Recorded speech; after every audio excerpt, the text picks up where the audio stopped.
This is Trophy Gold, the Temple of the Peerless Star, Part 3. I have caught Alicia and David up off camera. And so I think at this point, Esfahan and theoretically Revel, we'll see in a moment, but Esfahan, at least you are being brought down into the catacombs of the Temple of the Peerless Star.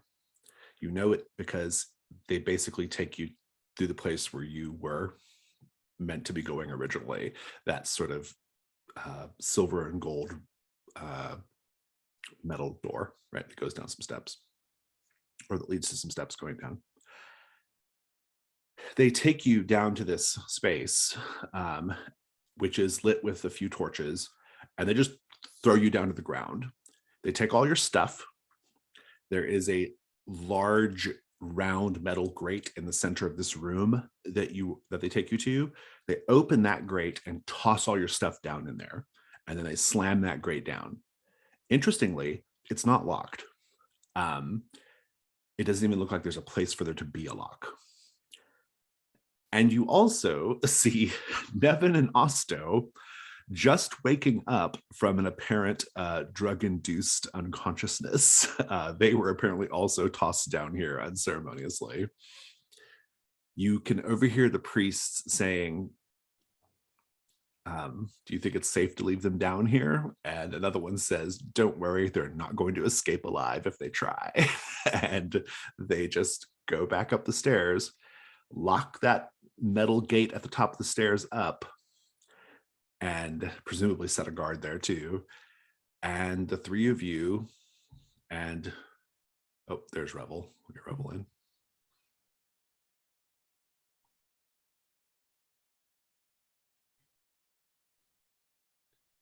Hello, Revel.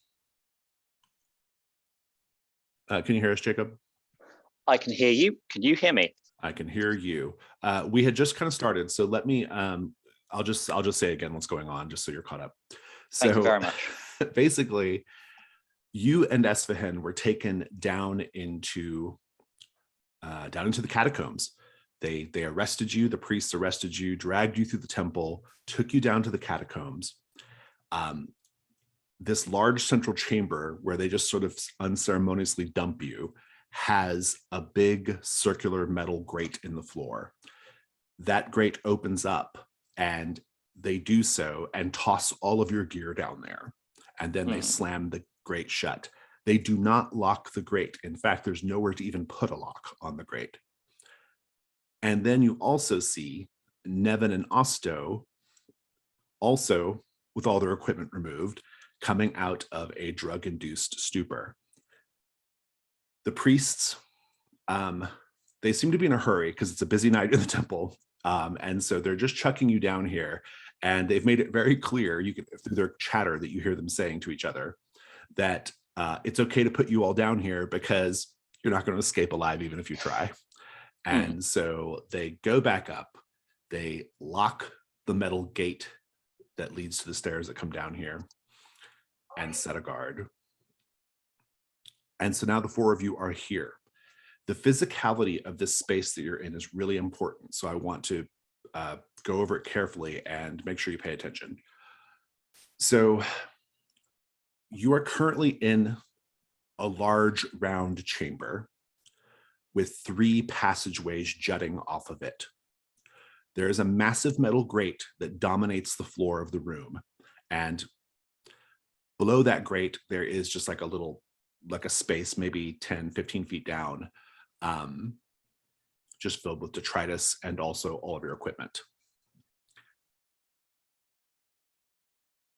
On the walls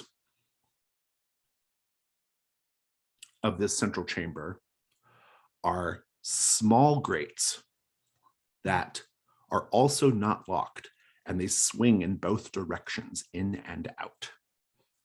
And if you poke your head up into those, you'll see that they lead to a little crawl space, like a little tunnel in the walls. So does that make sense to everyone? 3 passages, large central grate with a pit below, and then on the walls of this chamber are little swinging grates that themselves lead to like a little crawl tunnel. Give you access to a little crawl tunnel. And so I'll tell you the Seckle. Find the entrance to the Starlight Serpent's den. That is your Seckle. Cool. Point of clarification. So 3 tunnels are on the outside of the cell? They're just this is not even a cell you're in. You're just like in a round chamber at the bottom of these stairs, and you can see 3 passages just jutting off of them. The priests are very cavalier about leaving you down here to roam around because they think you're not going to live. So they seem very certain that you're going to die. So exactly. It's been a prison on a budget, basically. And so that is the situation. Yeah. Cool. I've got links for you as well, Jacob. I'll put them in the Discord. I've got the template of the Star sheet up, but I could do with the roll table thing. That would be lovely. Yeah. There you go. So I'll turn it over to you all now. There are a couple of torches lit, at least in this chamber, so you can kind of get the lay of the place. All your gear is down in that pit beneath the large round metal grate. Mm-hmm.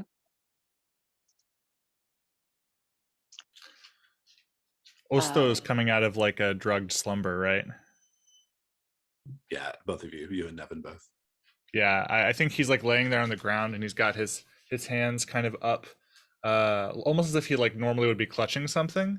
And as he sort of blinks his eyes, he feels with his hands that there's nothing there, and he sits up suddenly, and it's just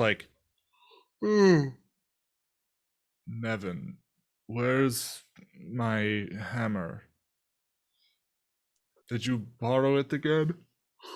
I feel like Nevin wakes up sort of where he would have gone down, mid swinging wildly at whatever. Just be oh, why?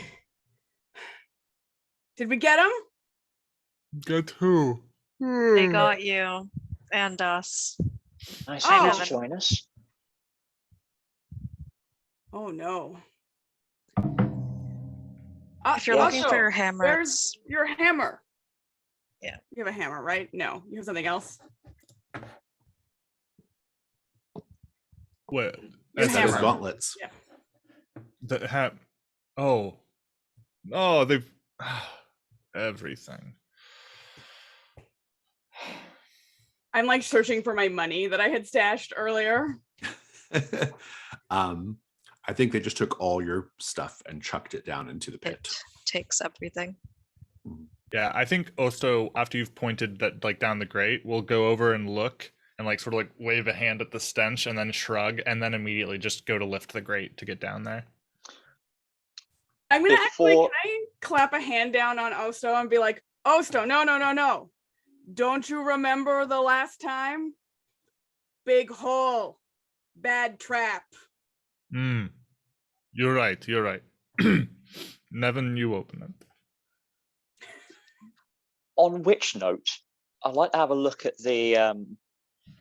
I'd like to look down how. Okay, our stuff is there. What else is down there? Make a hunt roll. Which is going to be. That's just a die. One die, unless you have a relevant skill. You have no equipment, so. Yeah. Hunt. Single light. I get a token, but encounter something terrible. Indeed, you do.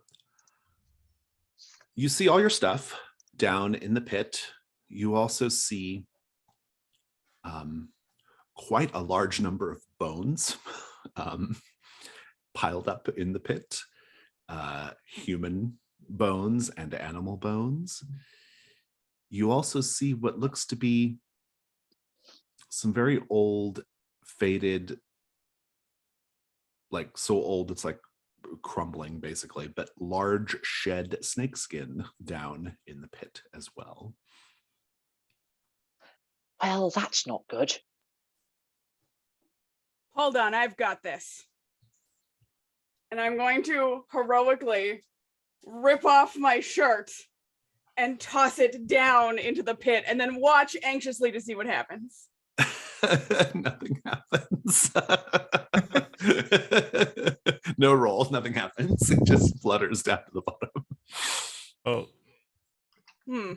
clearly there is not a trap. The people just fell down and bumped their heads. There's a Snake skin, maybe. People have fetishes. Maybe a snake fell down there. Bumped its head. Bumped its head. I don't think that doesn't. How deep is the pit? It's about 15 feet. 15 feet. Okay. We'd have to like dangle each other down. Yeah, Well, at least two. At least once two we're of you. down. Yeah. Well, once we're down, there's rope down there, and one of us had a grappling hook. Yeah, once you have your gear, getting back up won't be any trouble at all. It's not that high. So Yeah.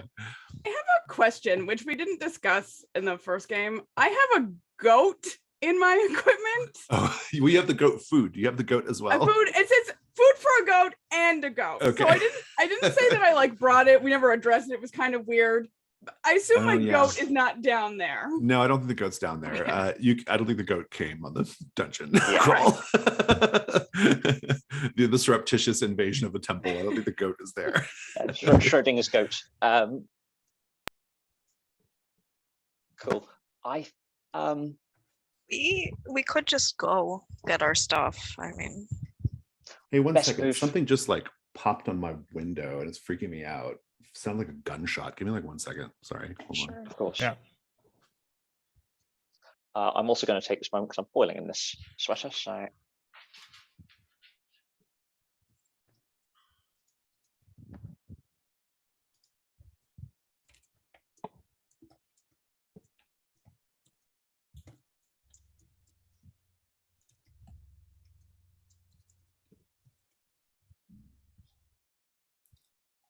Now, if I recall from the first session, we established that our characters have like a pre-existing relationship and have done other things together before, right?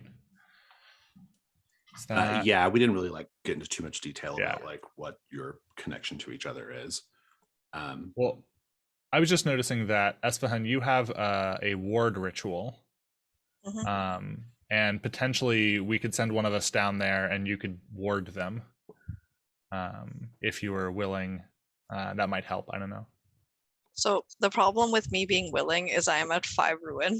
I would like to. I want to save my rituals for like well. Yeah, Esfahan's in like it's super dangerous for Esfahan to do Yeah. anything that has a dark die in it. So Gotcha. Yeah.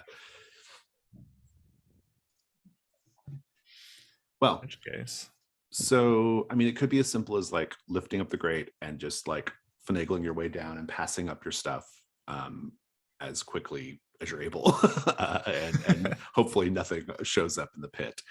The pit seems otherwise like empty. I will tell you that there doesn't seem to be anything else down there apart from just like this evidence of something quite terrible has been down there in the past. Yeah. Yeah. This looks like a detritus pit of some large creature. I think Osto then will definitely grab the grate and sort of lift it up, maybe chuck it to the side if it's like removable in that way, and tell Nevin, I could dangle you by your ankles. Yeah, okay. I trust you. You are dangled down into the pit, and you have a better look at the pit now, Nevin. And I will tell you that there is a tunnel or like a little opening in the wall down in the pit that you can only see once you're down because it's underneath the lip of the entrance or of the pit. You see there's like a hole in the wall that gives you access to the pit or egress from the pit. So I'm just gonna yell up, there's a hole in this pit. Maybe you should get out really fast Dear Liza, dear Liza. Can I reach the stuff from where I am? I think I think 15 feet is just a little too far. You will have to be dropped down and then hoisted back up. You have to be dropped down initially, and then you can pass things up, but I don't think you're gonna be able to just hang there and grab it. No. Okay. Which you can do. Well, I'm just gonna yell up like alley-oop and like wait for my brother to drop me, I guess. Yeah, Osta will unceremoniously like give a little bit of a push so you can like kind of roll into it, but otherwise drops you face first down into the pit. Nevin, passing up all the or tossing up, I suppose, all the equipment up to the others that's no trouble at all. Do you do anything else while you're down there? So is there other stuff? You said there was some like there's piles of bones. There's like you see bits of like rusted swords and armor and things like that. It's been down here for a long time. Some very, very like desiccated snake skin. There could very well be something in this detritus of value. Yeah, I think I'm gonna dig around in it. I'm just gonna like go for a swim in it. Okay. So get dirty and messy. Yeah. Chunk the stuff off so we can get our rope down to you first, then prospecting. I just like wave you off. I'm just like fully into it. Nevin, please make a hunt roll. How do I do that with this dice roller? You just click on the little hunt thing and then put in the number of dice that you're getting. Light dice. I think you're getting one for sure, and a second one if you have a piece of equipment or a skill that's relevant. Could we say beasts? There's snake skin and there's animal I'll take it. bones. Yeah, I'll take it. Yeah. While they're doing this, may I, groan in exasperation, motion to Osto to give me a hand down, and I'll start chucking stuff up as well because my stuff is down there. Yeah, I think all the stuff is chucked up. Yeah, all the stuff is chucked up. Oh, in which case I'll get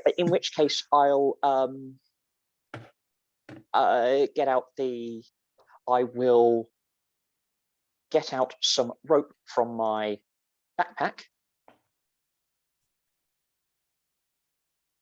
and some rope and the grappling hook that I found last time, and then I will not actually need the grappling hook from this area, so I'll put that back down again. And so we're running the rope down and hold on to it and sort of to Osto be like, just in case, and extend. And just tether it to Osto, I think. Fair. Nevin got a 2 on his hunt roll. And so that means you encounter something terrible. And indeed, Esfahan, you're aware of it first. You will see passing along that round grate in the wall of the chamber that leads to the little crawl space. You will see a very, very thick as a tree trunk serpentine body covered in mirror-like scales sliding past that grate.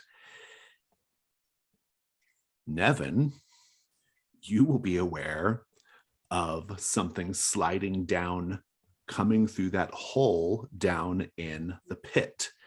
What do you do? I would like to cast my maze ritual, I think.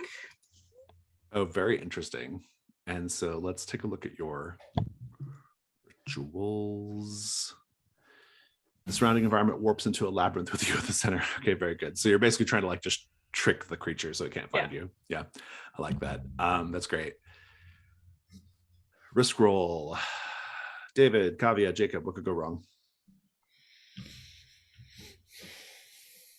He could comes be out trapped at the top end of the maze instead, at the top end of the chamber instead. Yeah, that's so everybody else is lost. Yeah, that's really good. He could end up trapped at the center of the maze with the snake. So now to get out, he has to navigate the maze himself. Yeah, that's pretty good too. I was thinking just that, yeah, mine was basically a similar idea. Like it just doesn't work and you have to deal with snakes. So. I'll say that it could be that the snake ends up coming through the labyrinth back into the main chamber that we're all in. So Nevin is fine, but we get That would be that'd be very bad too. Okay, let's talk about dice. Do you have a relevant skill here, Nevin?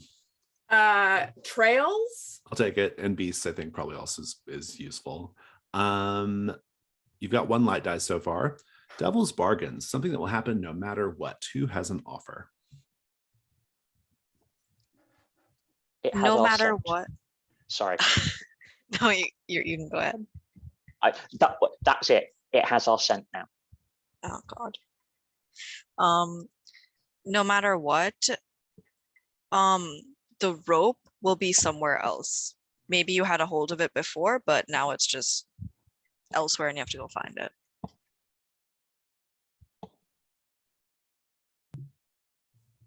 I like it has your scent. I'll second that one. I like both of those. I can't think of anything more exciting. So you have 2 choices, Alicia. Yeah, I'll take it has our scent. You have 2 light dice, and you have to do a dark die because of the ritual. So go ahead and roll risk with 2 light, 1 dark. And on the die roller, you just type in the dice that you need.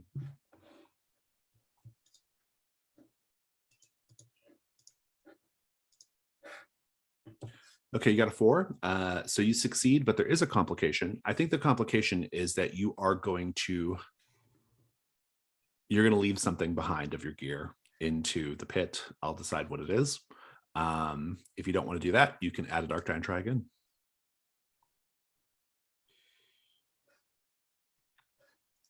I'll leave something behind. That's fine. Sounds good.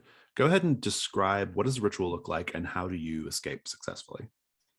I think that I actually put my hands down into all of those bones and I start to like swirl them around. And as I'm doing that, I think the whole chamber that we're in starts to like move and shape just as I'm sort of moving my hands through that stuff. And so essentially the bones are creating like a little maze so the snake can't get to you. I like that's really good. You will get glimpses of the snake. It's huge. The body is as thick as as an ancient tree, and the head is like the size of a trunk, and it's covered in like dazzling like mirror scales, silver mirror scales, and you can kind of see the glimmer of the scales between the bones from the ambient light that's coming from above. If there wasn't such a horrifying creature at the other end of it, it would be pretty in its way. But you can be hoisted up. You look down over your shoulder and see that your toy unicorn is down there at the bottom. And the toy unicorn, the snake's body just passes over it and smashes it to splinters just for the weight. But you're in the central chamber, and you all have your gear. Close the gate, Osto, close the gate. Oh my God, close the gate. Now here's the thing. The gate doesn't lock, and it opens outward. So that's the thing to know as well.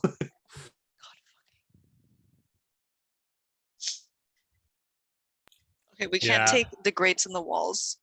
There's a snake. We saw the snake pass through there. It's gonna have to be the one of the 3 passages. And I suspect we should go quickly. Nevin is safe. Good job. The grate is closed.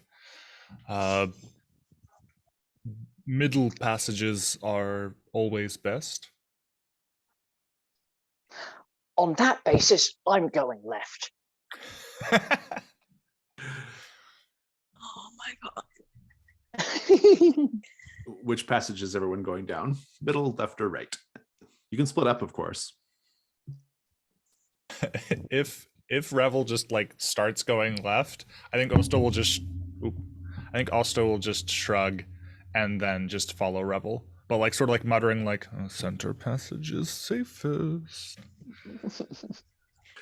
Indeed, indeed. Espehan does not think they should split up, so she's just gonna follow. Yeah, very good. Nevin, middle, left, or right? Well, I was going to follow my brother's advice, but if literally everyone is going left, I don't want to be by myself. So I guess I'm also going left, and I am being very angry about it. As also is muttering under his breath, and I am not muttering under my breath. Very good. Fabulous. Nevin, did you mark a hunt roll token for the last or no, you didn't get a hunt roll token, did you, when you were searching around? Someone got a hunt roll token. Who was that? Whoever looked down the pit got a hunt roll token. I think it was Rebel. That would be me. Okay, did you mark it? Yep. Okay, great. All right, so this might be a good time to check in with the characters a little bit, because remember, you have to meet your burdens in either cash money or found treasure. Currently, Nevin, you have 4 burdens. You've found 2 gold in cash and nothing in found equipment. So you're halfway there. Osto, you have 4 burdens as well, and you have found you have nothing. You have literally no treasure. Absolutely nothing. Absolute 0. Espen, you have 4 burdens, but a fair amount of treasure that you found. So you're actually in pretty good shape. And Revel, you have quite a bit of money. Your burdens are met just with your money. So Somehow, yeah. So down the left passage. I will tell you that the whole catacombs area is a large network of masoned corridors and natural stone tunnels, and it occupies an area that's much, much bigger than the actual temple itself. The ceilings are actually fairly high throughout, and you'll notice as you're going down the tunnels that the whole, like the walls and things, are decorated with star carvings rubbed with silver. There are no natural light sources after us, or no light sources of any kind after a certain point, and so somebody will have to mark a torch or a candle or a lantern in their gear if they haven't done so already. I have candles. Sounds good. I'll mark And, off one of them. you can, yeah. The little metal grates on the walls that lead to the little snake track, they continue on. They are spaced periodically throughout the corridors, though the spacing seems uneven. Sometimes there'll be like 20 or 30 feet between them, and other times there'll be like 100 feet between them. It doesn't seem to have any particular rhyme or reason as far as the spacing goes, at least not at your initial glance. But mate. go ahead. I was gonna say, but you can crawl up into the snake track anytime you want. It is always there. This particular passage, as you're following it, it does lead to a series of twisty corridors, and we're not going to get into the details of left and right and back and forward, except to say that you are in a section of the catacombs that appears to be like a tomb. There are sarcophagi, there are little nooks with bodies interred.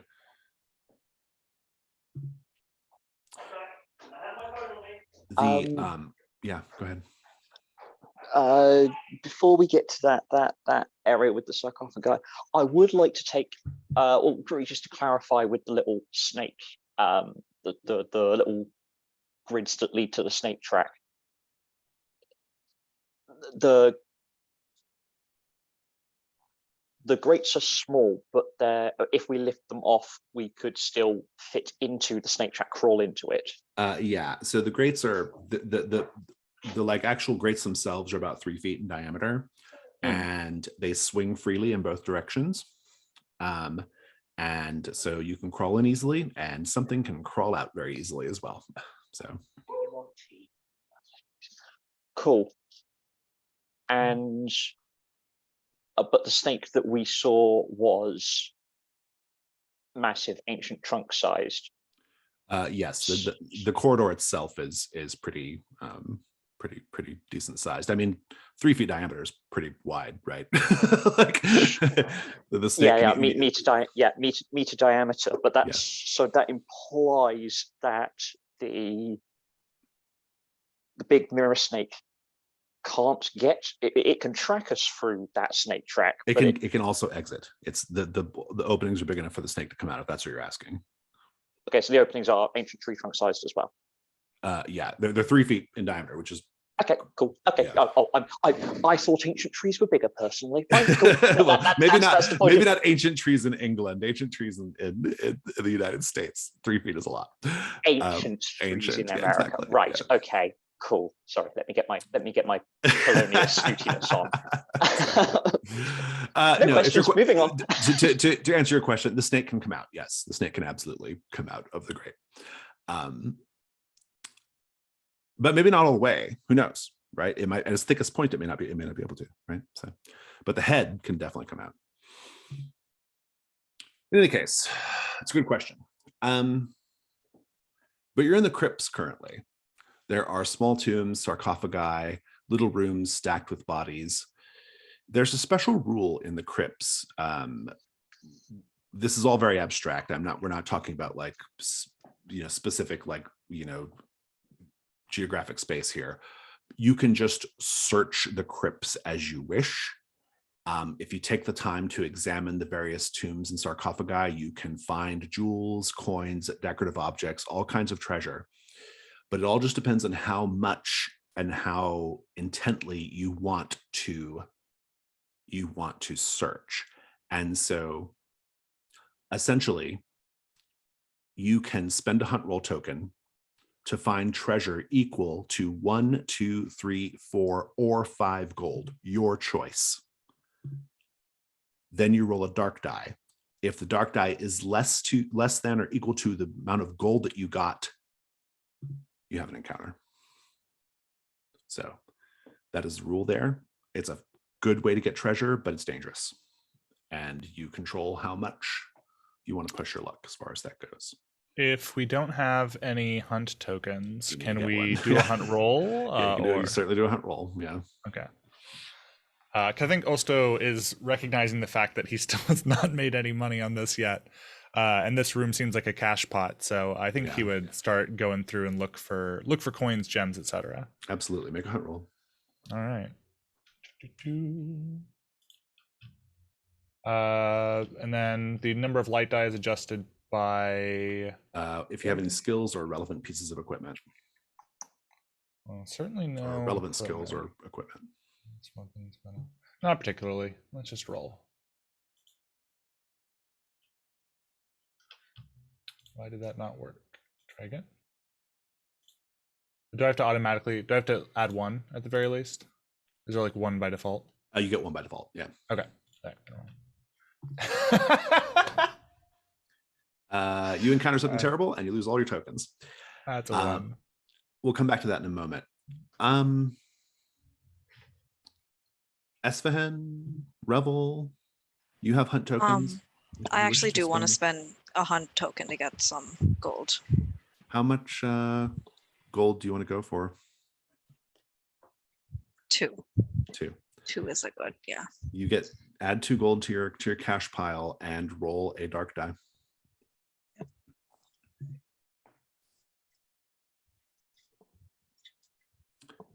You got a 1. You are also having an encounter. Great. But you got 2 gold. And this is a big area, so it's assumed that you're all kind of like splitting up and digging around, looking for things, gathering bits of coins and treasure and things.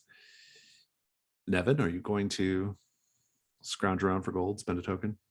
I don't have any tokens, but I am gonna scrounge because I love to scrounge.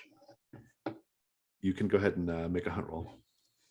Can I use my strength because I'm just ripping shit apart, things apart? like slamming off like sarcophagi lids. Yeah. Go for it. I'm like the sexy gentle Hulk. By all means.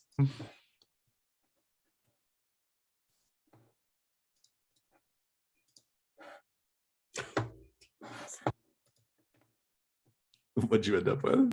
This is not a good room for us. You encounter something Great. terrible. Yeah, it was all bad. Let's go to Revel. Revel, you're also searching around. Do you wish to spend a token to find automatic treasure? Oh, you're muted. Pattern recognition is not one of Revel's skills, so yes, they're going to spend a hunt token to. How much gold? It's going to be a hunt token for 2 gold. 2 gold. All right, roll a dark die. Cool.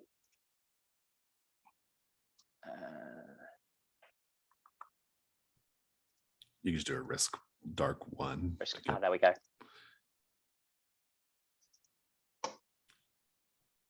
You got a 4. Yeah, so you're okay. You get your 2 gold free and clear. And the treasure is just like little bits of jewelry, costume jewelry, some of it more valuable than others, bits of coin, things like that. You're just scrounging things up. Let's start with Osto. Osto, you're rummaging around. Revel has intuited it somewhat correctly, actually. The snake cannot leave the snake track. It can come out to an extent in the snake track because at its widest point, it can't fit all the way out. But you are rummaging through and the little grate above you swings open and the snake strikes out.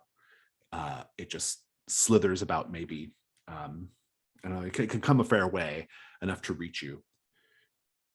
You have to combat it, Osto. Tell me how you're vulnerable. I think Osto is vulnerable because he's only alerted when the grate opens. Like he doesn't hear it or see it in the passage itself, so he has no like forewarning. He just hears the grate pop open, looks up, and as it comes to strike down. Make a roll weak. All right. All right, your weak point is 3. It's a combat 1. You have to get an 11 on a single die. Good luck. So I roll again? Do a combat and just 1. Okay. Combat. Dark 1. You got a 1. The creature's endurance is not 1, and so you do not win the fight, but it also does not hurt you. Describe how you hold it off. What does this look like? I think the grate in this part is actually fairly high up, or it's like a little bit off center, and so the snake like strikes out, and I think Osto like turns suddenly to face it and like kind of like raises his hands to defend himself, but as he turns, he just slips on some bones on the ground and just falls onto his back, and I think the snake like snaps its mouth like inches away from his face, but it can't get out any further, and so he's like just out of range. And just kind of lying there as this big snake head is snapping at him. The snake only ever does 1 combat round out of the track, and so it recedes, and the grate swings. Meanwhile, in another part of the crypts, and this is a big, twisty place. It's easy for you to get separated. Revel is finding all kinds of good shit. In another part of the crypts. it's like supermarket sweep over here. You know? Exactly, yeah. In another part of the crypts, Espen is also doing pretty well on the finding treasure the finding treasure aspect.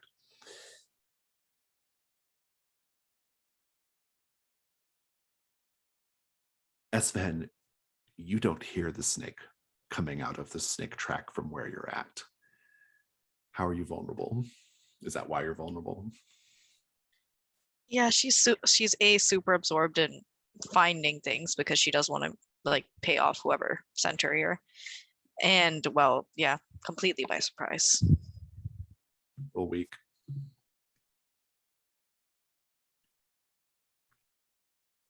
Weak point is 2. And roll a combat 1.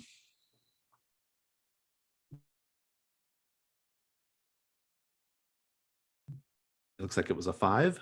So again, you hold it off. What does it look like? So she doesn't hear it. Does it come from behind her or in front of her? It's always kind of like from above. Oh boy. Okay, so she's scrounging for some gold and gems and shiny things.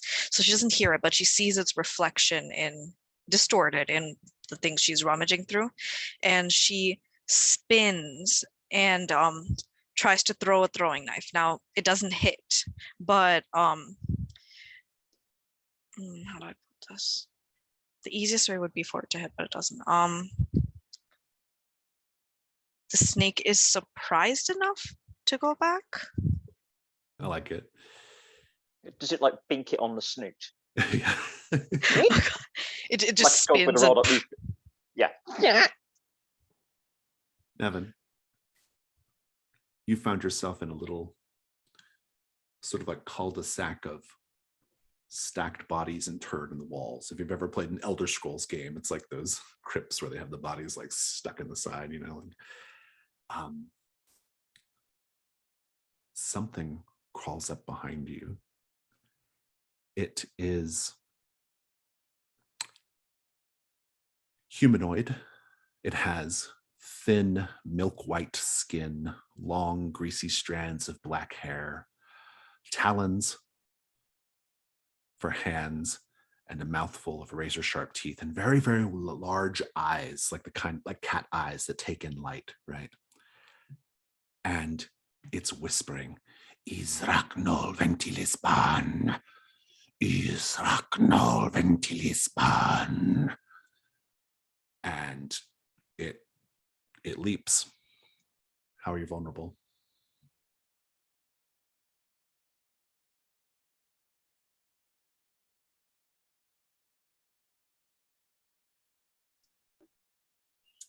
I think I had just ripped something apart and I just kind of have two pieces of stone in my hand. So I'm like not prepared. I can't get my weapon. I'm just, what's happening here?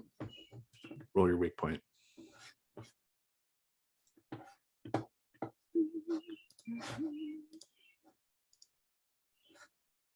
Your weak point is 5. And go ahead and roll a combat 1. It has an endurance of 7, so you can't beat it in the first round, but if you can make it to the second round, you might beat it in the second round. You got a 5, regrettably, so it does hit you. Describe the first round of combat as it gets the better of you.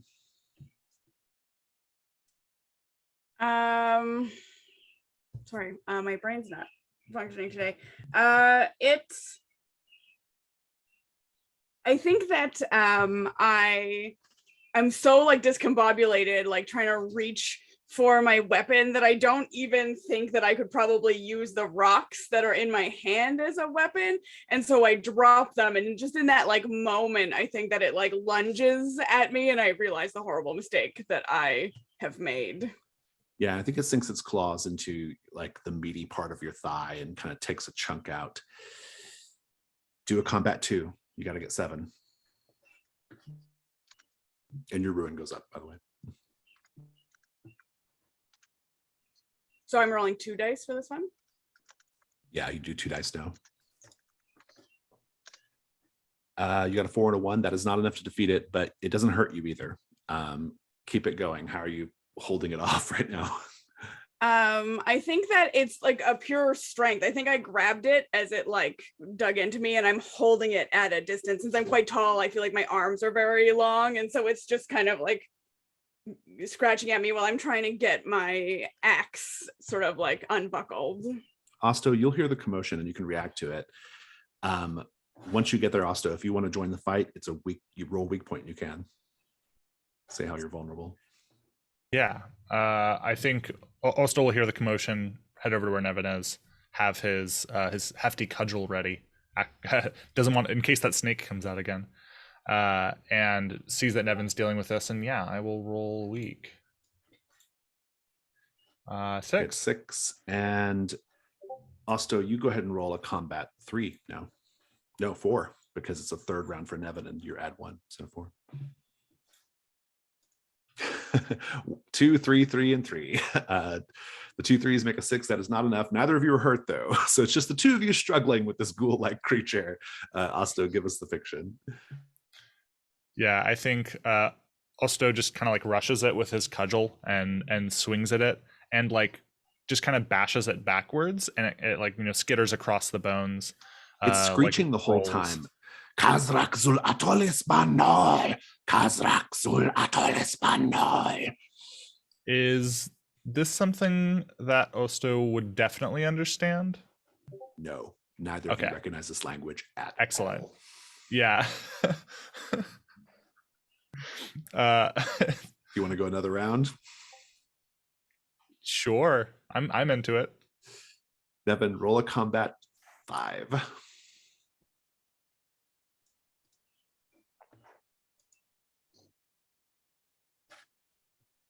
That'll do it. It's a pretty bad hit though on Osto, because it's 2 6s and a 5. So you both, Nevin, you take 1 hit, and Osto, you take 2. You can mark armor though to eliminate all the damage if you wish. But you do destroy it though. So who wants to take the first part of the narration? Could you remind me how the harm works? Does that apply as ruin then? Or... It applies as ruin, yeah. Okay. I'll use my armor then. I'll use my amulet of protection. Yeah, so work in the fiction how that protects you from taking the hits. Do you want to lead it, Alicia, or do you want me to start? I can start, I guess. I feel like well, my idea is that we like both have a hand on it, and then just like brute strengthing, basically like rip it in half finally. Like like really the 2 good. of us that, and like bones and crunch and viscera come like out, all gross like. I love that. So then just tell me, Osto, how does the amulet of protection protect you from the creature's strike? Yeah, or maybe like as we like rip it open, it's like blood or whatever's inside it gets over us, and it like sort of like burns the skin or blisters the skin a bit. And so I think he like wears his amulet of protection around his neck, and as like the first sort of spurt of that hits, you see the amulet like, you know, glow brightly, and the blood that hits the skin immediately sort of like vaporizes on contact, and like the skin glows like the amulet glows, but then it sort of fades away spent, and a little bit more hits, because it's only armor of 1, so I still take 1 of those, right? No, it takes all the damage. Oh, it works all of it? Yeah. Oh, fantastic. Then yeah, that's just what happens. Yeah, it's always, if you can always use armor on multiple hit thing, that's always worth doing. Nevin, you're going to take a ruin unless you mark armor. I'm going to mark my armor. So I had to take a ruin earlier, so I just marked that one, and I'm gonna mark my little helmet. I think most of that it'll be very similar. I think most of that, whatever like blood and viscera was gonna land, sort of like came down on top of me, and so my helmet blocked it. Yeah, protected me. I like it. I love that Nevin has ripped off his shirt. It doesn't hit him here. It goes for the head. Right for the head. Okay, so narratively, I feel like Osto is taller than Nevin, and so like just the way it's torn, you know, you're taller than me, so that's why it comes like up and over as opposed to like directly at my bare chest, which I forgot I took my shirt off. Oh, you got the pressurized end. Nevin, roll a 7 gold. Sorry, what was that? 7 gold.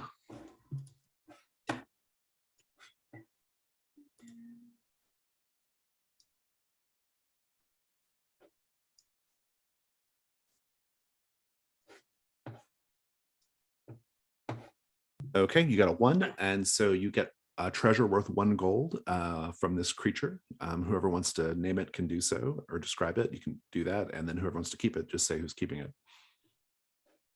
I think that Osto should get it for coming to save me from myself. Fair enough, Osto. Define what the treasure is off the creature, and you get to add it to your gear, to your found equipment. I think like we rip this thing in half, and all of its guts kind of go everywhere.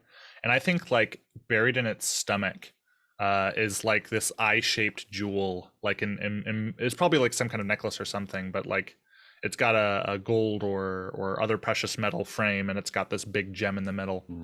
And Osto plucks it and puts it in his bag. You also get to name these creatures, so be thinking of a name. But you can add that jewel to your found equipment and make a note that it's worth 1 gold. So Esfahan and Revel. Did we miss it? you can eventually gather up, the four of you can eventually like find your ways back together. You can keep searching the crypts. There's literally nothing stopping you from spending hunt roll tokens and searching the crypts. As long as you're willing to keep inviting attention from the various monsters down in the crypts, you can do so. Or you can go back to the central chamber. There's basically nothing else to do in the crypts. So. Could I do a hunt roll for treasure? You can, yeah, absolutely. Cool. Yeah, in which case I'd like to do that, please. Yeah, go ahead and I mean, you can do a hunt roll. Whatever you find is up to me, but yeah, sure. Yeah, so one, I have rituals, which is relevant to burial, and also that, yeah. Strength. If I want I like to, rituals, especially, yeah, especially if you're kind of like if you're using your knowledge to know like where the good stuff would be. Absolutely, yeah. Absolutely. Can I whack that up to a third light die if I say I'm using like a crowbar? Yeah, it's only ever 2. Yeah, only ever 2. Cool, that's fine. Wait a minute, hunt. Nice. You get a token. Nice. You get a token, which you can spend as you wish, but you're mostly just going through. I mean, a lot of the stuff is just costume jewelry, and I mean, the great corpus of it is just useless junk. But spend that token, and you can find it. You can always spend a token just to find a 1 gold treasure with no other risk. But in the crypts, you can spend them and bump up the risk factor by finding more. So, Espen, what are you doing right now? Esfahan is currently trying to interrogate Osto and Nevin on the creature that they just fought. Like, what did it look like? What was it? What did it sound like? You said its blood was corrosive, etc., etc. We have to name the thing, so I think Esfahan asks these questions, and Osto just starts off with, I think he looked like a Jeremy. How many Jeremys have you known, Osto? Just the one. I was gonna lean over to Esfahan and be like, Jeremy stole his girlfriend. Oh, then in which case, just the one. Now 2, I guess. Was there anything else about this Jeremy that stood out other than the teeth and the blood? He kept saying something. He was very angry. It was... Nope, I do not remember. So are we staying in the crypts or are we going back to the central junction? I think Osto would probably hunt a little bit more. I think emboldened by the success against this creature, and lack of hunt tokens, so hunt rolling. I do think he would change up his strategy though, rather than like sort of like be peering into these sarcophagi and like risk attack from above again. I think Osto is gonna, like, other people have been down here and probably died. And so he's going to look for like leftover armor and weapons on bodies. He has metal as a skill, so he like knows what's the good stuff. He has both metal and weapons. I'll take that. Yeah, 2 die hunt roll. Yeah.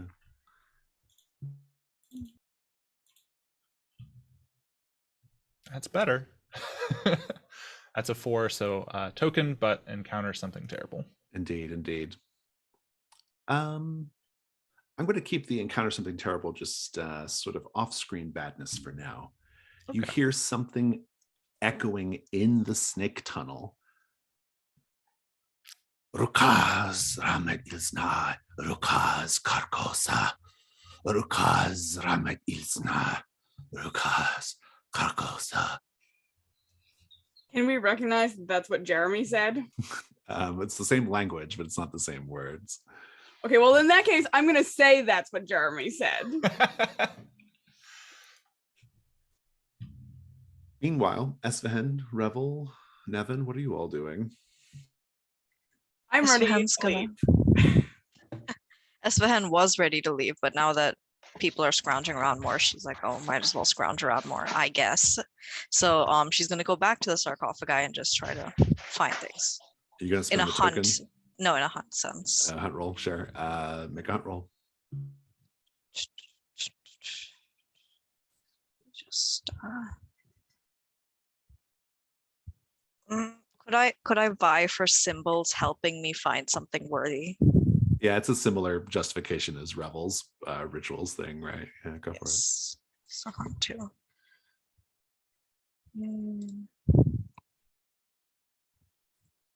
So that's a 5. A 5. Go ahead and take your token, and we'll come back to your terrible thing in a moment. Nevin, what are you doing? I'm gonna leave. This has not gone well for me. I believe that this room may be cursed. Nevin is leaving this portion of the dungeon. Revel, are you staying or are you continuing on?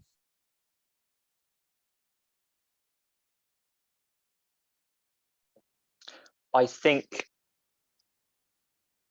Revel's bandit habits are coming back to them, and they've got, you know, they've got whatever the setting's equivalent of dollar signs in their eyes. So you could spend a token and get 5 gold. That's like that's like a lifetime wage for a common laborer. that's as much as I already have. I can double what I have at the moment. Exactly right. So yeah, it's good. I'm gonna have a bit realistic, a bit modest. 4. Very good. Roll that dark die. If it's 4 or lower, you have an encounter. 4 or lower, I have an encounter.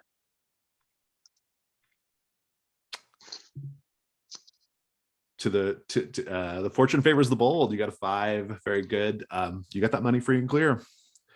Fantastic. The mother lode, tons of silver. The thing says that my ruin also goes up by 1. This is a special rule that's only in this incursion. Fantastic. Yeah. I'm just gonna like Donald Duck dive. Exactly. Yeah, Scrooge, but yeah. That's the one. Yeah, Revel's doing great. Revel's up to 6 gold currently. Thank you. I've got 9 gold currently. Or I mean, just from the catacombs, though. Yeah. Oh yeah. Can I spend my hunt token to acquire? You may. How much? I'm gonna go straight for the 5. Osto needs money. Very good. Getting the danger going. Maybe you'll get a 6. Roll a dark die. Maybe. How do I roll a single dark die with it? Just do a risk dark one. Okay, gotcha. You are not so lucky, unfortunately. Never. I'm going to combine yours with Esfahen's. And Nevin, you might hear this and maybe rejoin. I'll leave it up to you, Nevin. Revel, you are far enough away that you can choose to join the fray or not. But Esfahen and Osto, you both hear chanting from multiple voices. Ya, Rahmet iznar no ventilistar. Ya, Rahmet iznar no ventilistar. There's a whole pack of Jeremys closing in on you all. I would say probably like 6 of them. It is endurance 10.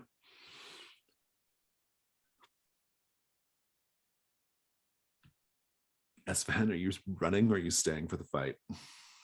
If you run, it's a risk roll. That kind of guarantees I have to stay for the fight. Kind of, yeah, because if you have armor, you have to kind of do the fight. Yeah. Say how you're weak and roll your weak point, or say how you're vulnerable. Sheer numbers, and she's still drained. Asven is still drained. So there's like so many of these things. It's just her and Osto. Risk roll is super dangerous for you. Yeah, you risk roll would be very bad. But yeah, you're drained, so that's good. Make a weak point. Yeah. 2. Osto, are you doing the fight? Or you're running? Yeah, I think Osto is like, I ripped the last one in half. Like, what's another few? Also, they look like Jeremy. Actually, no. That's also like why that's the point of vulnerability too. They look like Jeremy. I think that like sort of puts Osto out of his right mind a little bit. He like wants there's like a way to get revenge, and when you're on a vengeance quest, you're not making good decisions. Apparently not. Roll weak point. You were just distracted by the appearance of these, your perceived, your perception of them. 1. That's a 1. Nevin and Revel, you have the ability to join the fight or not. It's up to you. I feel like I hadn't gotten very far going back to the main chamber. I hear the commotion. I come back in. I feel like I just see Osto. Like, I see the thought process. I see the bad decisions, and I'm just going to sigh. I'm going to take out my axe, and I'm going to charge in.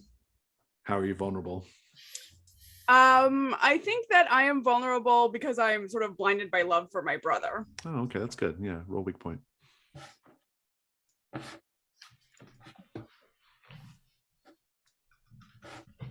All right, that is a 5.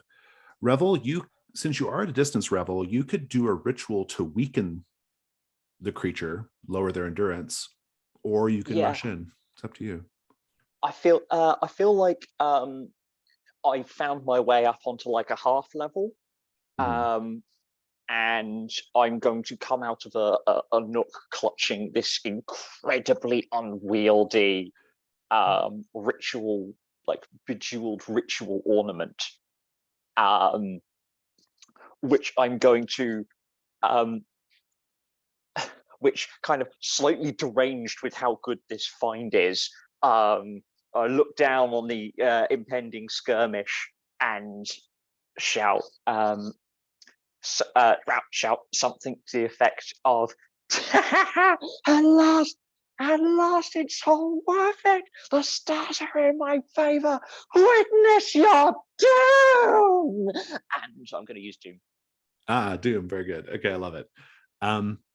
So this is a risk roll. I'm going to keep it like super fast and punchy, though. We're not going to do the whole like, just give me like your, just give me 1 light and 1 dark, and we'll see how it goes.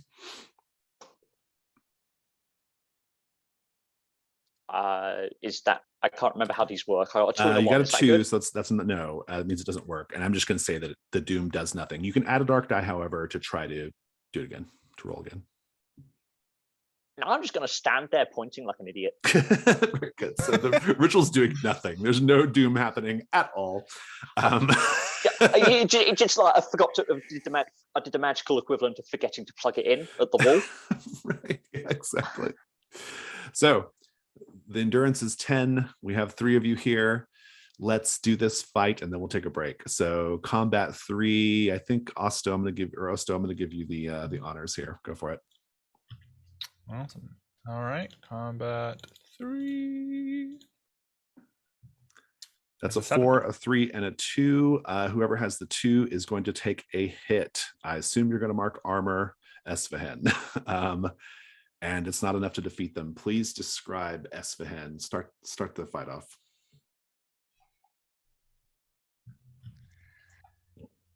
So we're kind of almost surrounded, and so normally Esfahan would put whoever was the heavy hitter, in this case Osto and Nevin, at the front and stand at the back and kind of throw knives, but she can't do that now because they're circled.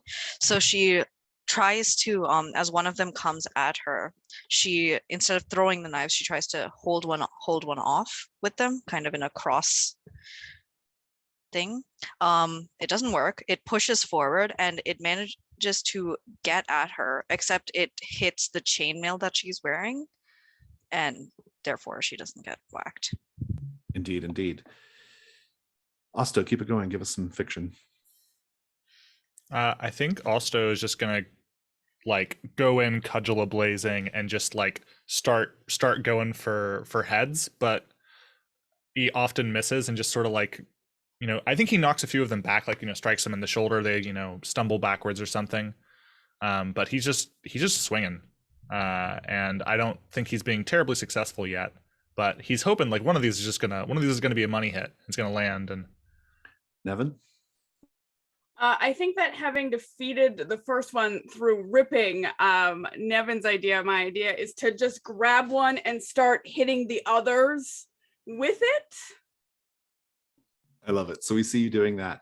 Esfahan, you can back out of the fight. If you back out, you have to give your weak point to either Osto or Nevin.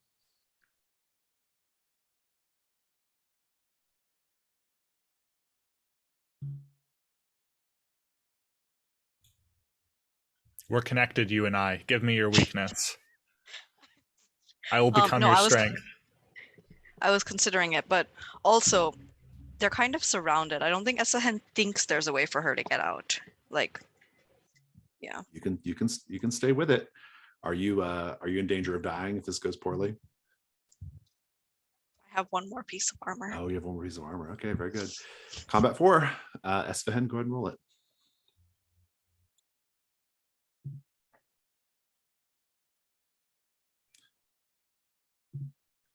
Not enough. A 5, 1, 3, and 3. That is an 8. And whoever has a 1. That's me.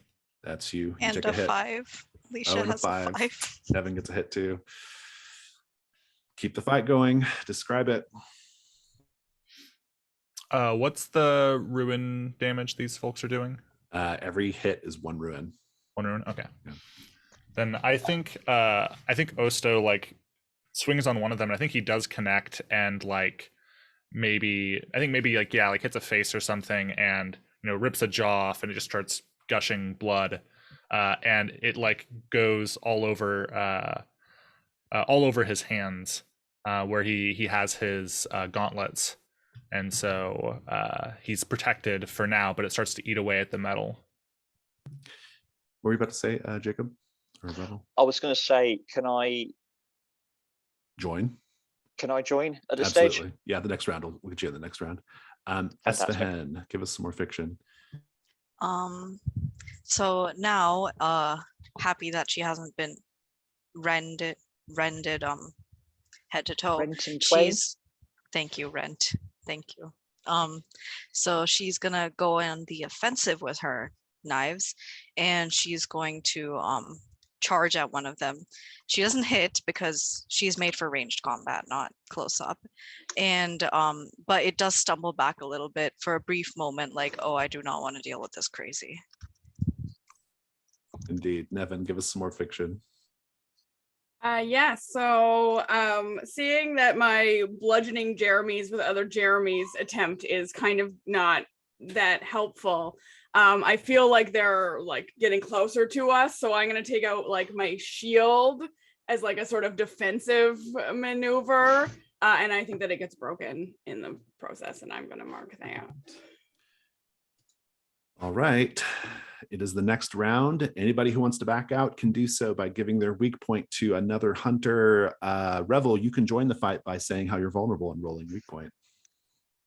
Cool. Okay. Revel is reveling in his clear superiority, despite having had the kind of moment. So they're building up a second head of steam, and they're just going to charge in, and that's kind of making them. They're charging in recklessly, trying to use some like shock and awe tactics. I love it. Roll weak point.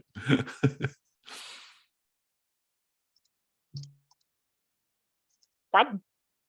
1 is the bad number. All right, let's have, this would be a combat 6. Lots of chances to end it. Who wants to back out? I was actually going to try and convince Osto to back out. Like, I want to like grab him and be like, we have to run. It's not Jeremy. How can you know that one of them could be Jeremy? They all look like him. But they're so punchable. You could all theoretically dump your weak points on a character that has armor, and let that person take the hit and hope you win. I am fresh out of armor. I think Esfahan still has an amulet of protection. Have the armor. You can all just leave. Got an armor as well. Yeah, Rebel's there too. So I mean, yeah. Okay, that's true. Strategically, though, you're getting 6 dice. You could all, like, 3 of you could run, leave it to Revel, and hope that it goes well. Then That is basically what I was trying to do. What I'll take there is, like, maybe Osto says, like, he can't leave. He's like, he even like raises his cudgel to swing again, and then just like grabs him around the waist and drags him out of the fight. As you're going one way, Revel's going in the other. Rahmet heals no means no, motherfuckers. Fuck off! Oh, God. And using the cover of Revel, Espen's gonna back up a little bit so she gets that range. She's not backing out of combat. She's just, yeah. Very good. So, Revel, you are racking up the weak points here. Nevin, are you running as well? Sure am. Now, because Osto is the same weak point as yours, Revel, Osto, you have to roll weak point again to give Revel a different number than 1. The current weak points are 1, 5, and 2. 2. So, did you roll weak point again? Whoever is supposed to roll it, Osto, roll a weak, or I'll just roll 1. Doesn't matter who does it. Boom. And 4. 1, 2, 5, and 4. Those are the bad numbers. Got there in the end. Right, cool. 1, 2, 5, and 4. You've got 6 combat dice, Revel. You are looking for a 10 on the 2 highest Dice. combat 6 roll. Cool. That will do it. You also got 5 hits. You can mark armor to eliminate all of them, though. But you saved the day. Describe how you destroy these creatures. I feel okay. It's so we have there. Revel has a scimitar and a shield, and yeah, a scimitar and a shield. Oh, as well as a backpack which is just loaded down with treasure.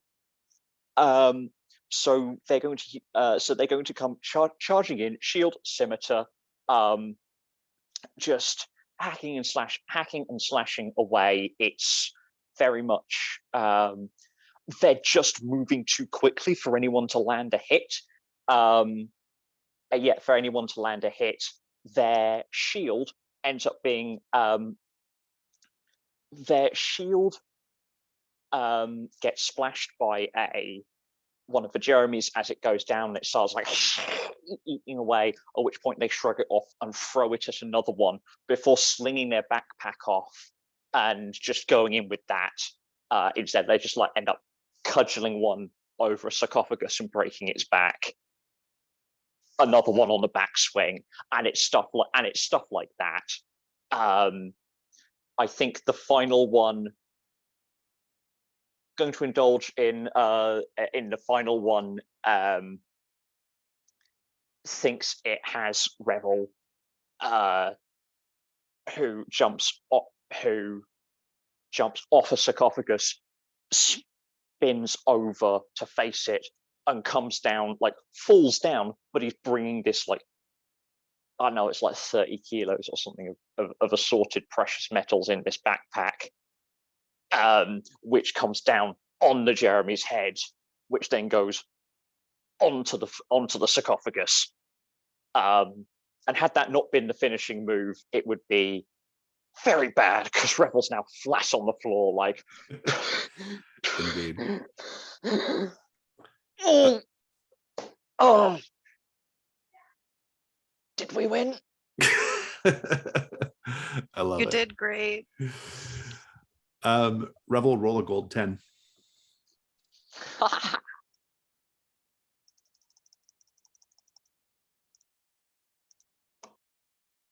Two gold. On your way out of the catacombs, you'll be able to grab off of a skeleton a diadem with a ruby in it. Ruby diadem worth 2 gold, and I think everyone will just be meeting up back down into the central junction of the catacombs.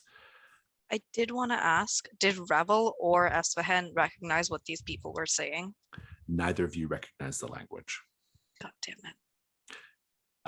please go ahead and let's take a 5-minute break. We'll come back and continue after that.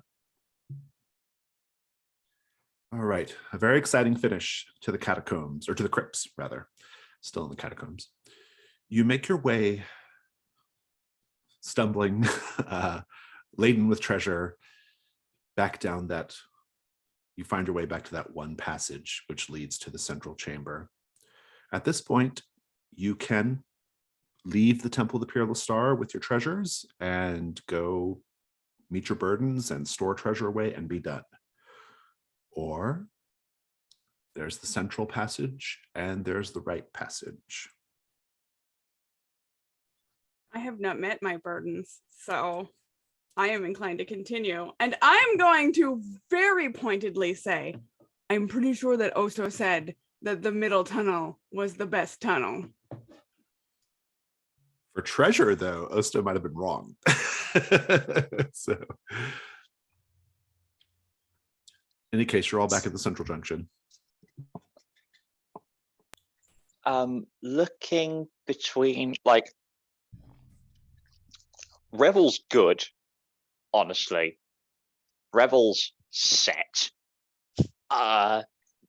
They have enough of a conscience. I think particularly for I think Revel's gonna look to Esfahan and be like,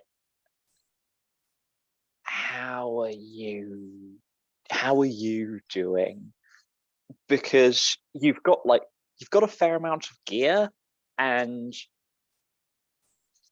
I can probably comp you some I can probably chuck across some treasure, you know.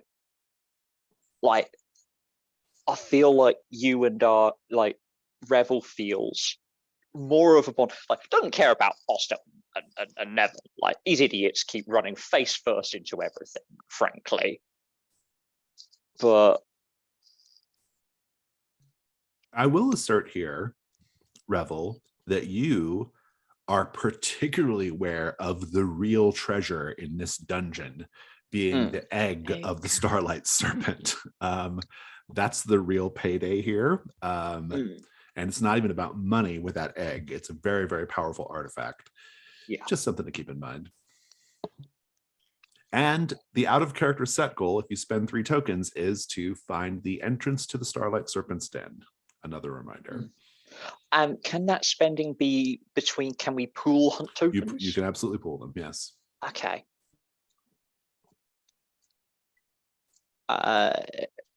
Revel is going to be, I think as we head out, at some point Revel is going to find a moment to, like, very quietly to Esfahan, like, just say the word, we're out of here. I want to leave, but there's so much to be had. I mean, obviously the egg, but we can learn so much from this. Not if we're dead. And tactfully, you look like shit. Esfahan looks absolutely terrible. I will point out something to you, Esfahan, because of your skill set, that there is an order to the placement of the wall grates. They mean something. And everything in this dungeon is about constellations. And so you can make a pretty easy guess that the placement of the snake track grates is its own star chart. Yep. Wonderful.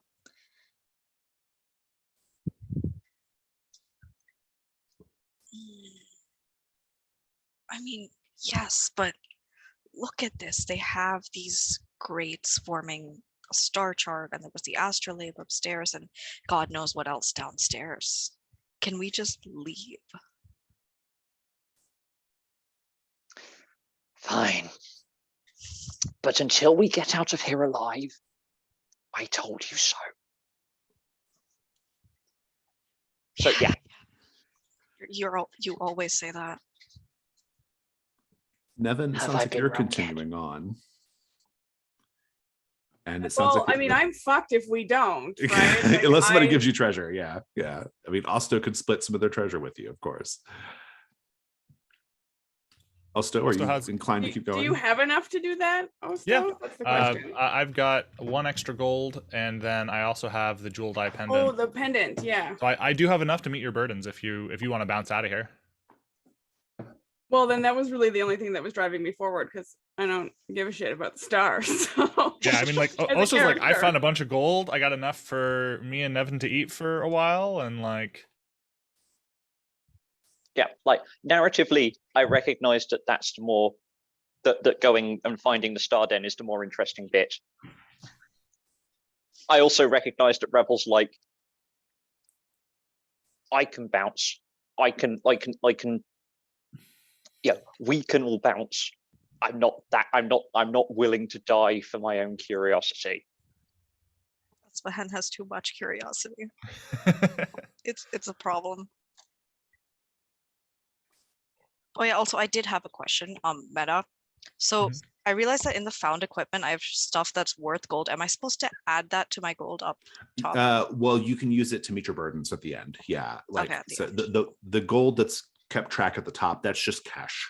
Like, okay. Yeah, the found equipment, you might decide to keep it for some reason and not cash it in. So that's why you track it separately. Well, we have to come to a decision. Are you all leaving, or are you staying? Like,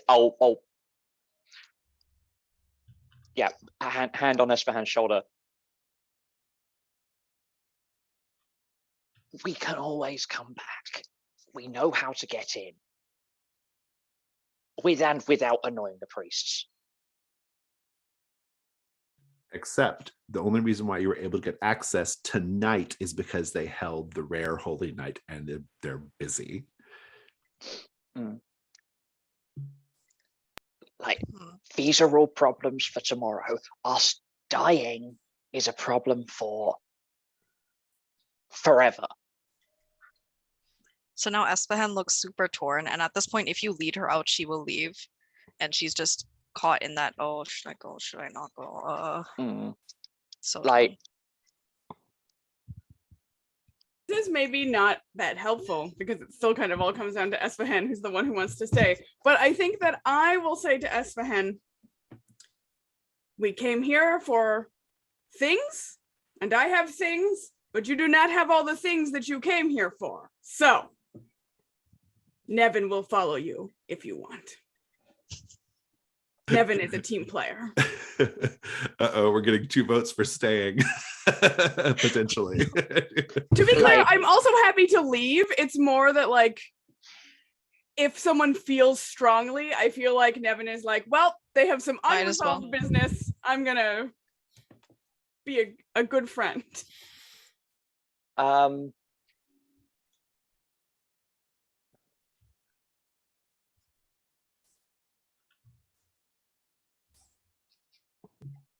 You have a fair amount of tokens. You could bypass the set goal completely, or spend them and automatically achieve that part of it at least. That is true. And Yeah, even without, I would have enough gold. That's not, yeah. Wherever and like in person and out of character, that's not what Rebel or Jacob is concerned about. I mean, my only concern is that going, we're all gonna die. Screw it and bounce is a less interesting story. Oh yeah, I wouldn't worry about that at all, because I'm not. Yeah. We're not done. That is Jacob's principle. Even if we concern. bounce, Yeah. we're just wrecked. I mean, who knows? I mean, I think the story is going to be fine regardless. But yeah, I see what you're saying. There's a pause, yeah.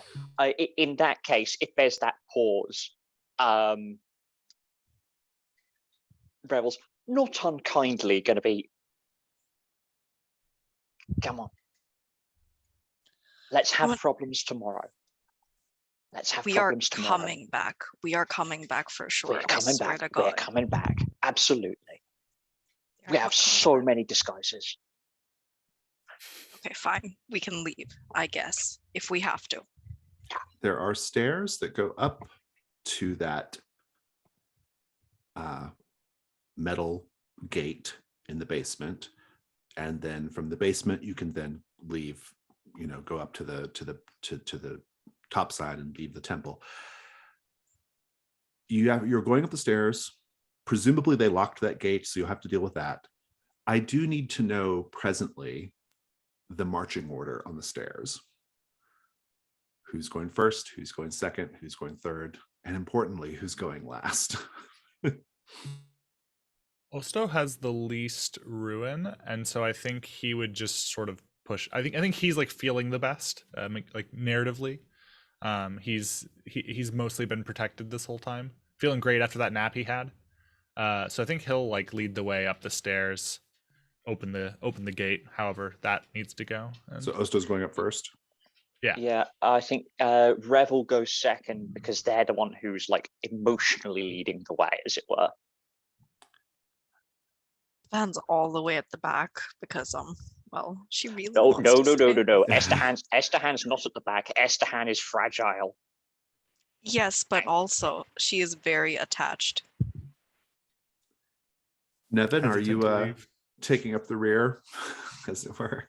Well, if Esfahan really wants to be last, then I don't want to take that from her. But Rebel I feel has like it's no like- such objections. it's Again, not unkind. only- I am not letting go of Esfahan. It's Like we've been only, through too like- much together. Best Van's just in the middle, stuck, and That's just kind of I think that tugging Esfahan and gets trying. to decide where Esfahan wants to be. But true. I yes. think that if Esfahan's going to be last, like if that's the way you want to play it narratively, Nevin also doesn't like feel great and doesn't really want to be last, but will sort of like hang back as close to you, so it's almost like we're sort of last together. Same, yeah. Yeah. I'll Okay. take that. So I'll take that. okay. You're going upstairs. Cool. Nevin and Esfahan, you hear the large, round, central metal grate fly open, slam open, and you see the Starlight Serpent rising up out of the pit. It is coming after you all. You are going to have to either fight it off while Osto busts down the gate, or basically just buy some time, or all of you can return and battle the snake in an attempt to kill it.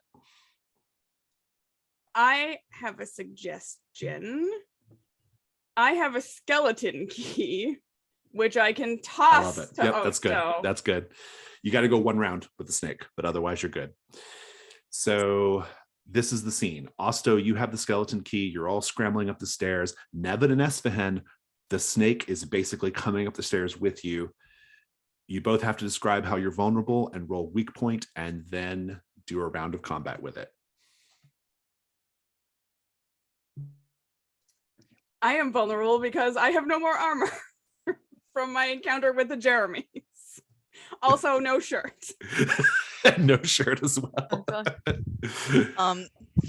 Esfahan is still drained. She's at 5 ruin. She is, yeah, she's physically not great. Emotionally, she's still torn about staying. So she's not very focused on this gigantic murder snake.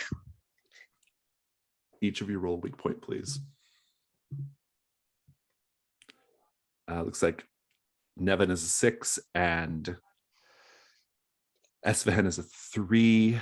It's a combat 2. If you get 11, you kill it. That'd be something.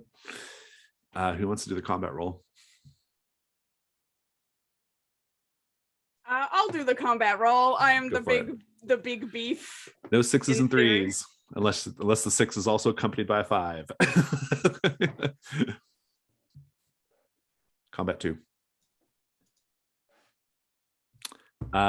It was a 2 and a 1, so no one's getting hurt, including the snake, but you do hold it off long enough for Osto to get the door open with the skeleton key.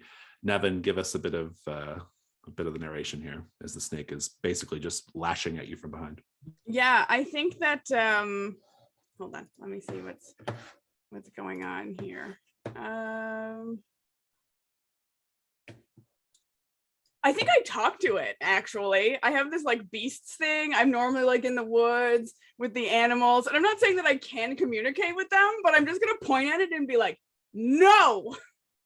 And I feel like it maybe just confuses the snake. Like briefly enough for it to like backs up for a moment. Yeah, that's good. Espehed, give us a little bit. Okay, so a little while back in session 1, we established that I had a crowbar that I used to bar the priest's quarters, except later we went back up through there. Can I say that I regained that crowbar? Yeah, that's fine. Yeah. Okay, cool. She's gonna throw the crowbar at the snake. Very good. Osto or just David, go ahead and please describe the group's escape from the temple. Yeah. Osto like fumbles with the key, hearing the snake behind, but eventually like slots it in and like sends off a short prayer to his god wherever they are, and turns it, and it works. And so the door flies open. They all race up the stairs. Do we know where this is going to take us back into the temple? This goes up into the basement, the open area of the basement, and so from there you can just take the kitchen or the ladder from the that goes up to the kitchen, or the one that goes up straight up to the temple floor and just run. Yeah, I think Osto leads them to the ladder because that's how he had come down originally, and so they run to the ladder and race up it, still hearing the sounds of the snake behind, and slam shut the trap door behind them. Is the kitchen still empty? No one. It's you can just whatever you want. You can describe it however you want. Yeah, I think maybe people are finally back. They're like starting to do prep work. I don't know, for the next day's dishes. Festivities are finally starting to die down in the temple, and we just like come up through the pantry, like no apologies, no fucks given. Rush through this group of people with these dishes gathered, clattering all over the place. Head back out the back door. And go straight to Nevin's waiting goat. Anything you want to add, Revel? Just the entire time, Revel is just go, just keep going, just go. Fabulous. That skeleton key was well used and well timed, because I was going to make you go longer than that. So that's good. But that will conclude the incursion portion of our session. We will do Hearthfire next. So I want everyone to go to the character keeper, please, and scroll down to the part of the character keeper that's below the heavy black line, the section that starts with Horde. If you scroll down there, everything below the heavy dark line is Hearthfire. Hearthfire is essentially the like back home like procedure, like basically clearing your burdens, healing your character and all that kind of stuff. You're going to want to take some time to read through these various options, probably focus on the healing and the household sections. Those are probably the two most important right now, as well as Horde. And we'll come back and we'll spend the rest of the session doing Hearthfire. This is a chance to kind of show your character. Basically, we learn about your character outside of the dungeon, essentially. So we're going to take a 15-minute break so that you can read through the Hearthfire materials. So we'll do that. We'll come back in 15 and we'll do Hearthfire for the remainder of the session. See you then.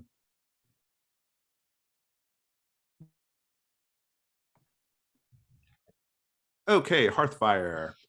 So we'll start with everybody first meeting their burdens. So please erase enough gold in either found equipment or gold in order to meet your burdens. And when you do that, you get to unmark all of your armor as well. So once everyone's done that, just give me a thumbs up. And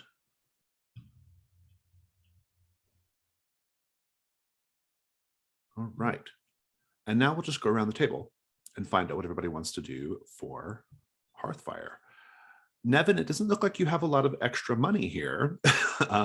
So would you like to, you need to heal 1.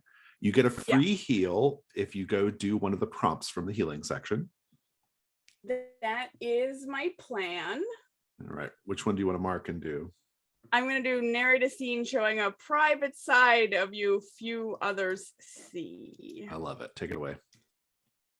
So I think we just for following a camera, it's sort of like moving down a path in like a wooded area, and there's like a small little setup with like a little tent and a campfire and some log benches to sit on. It's obviously where Nevin has been working recently.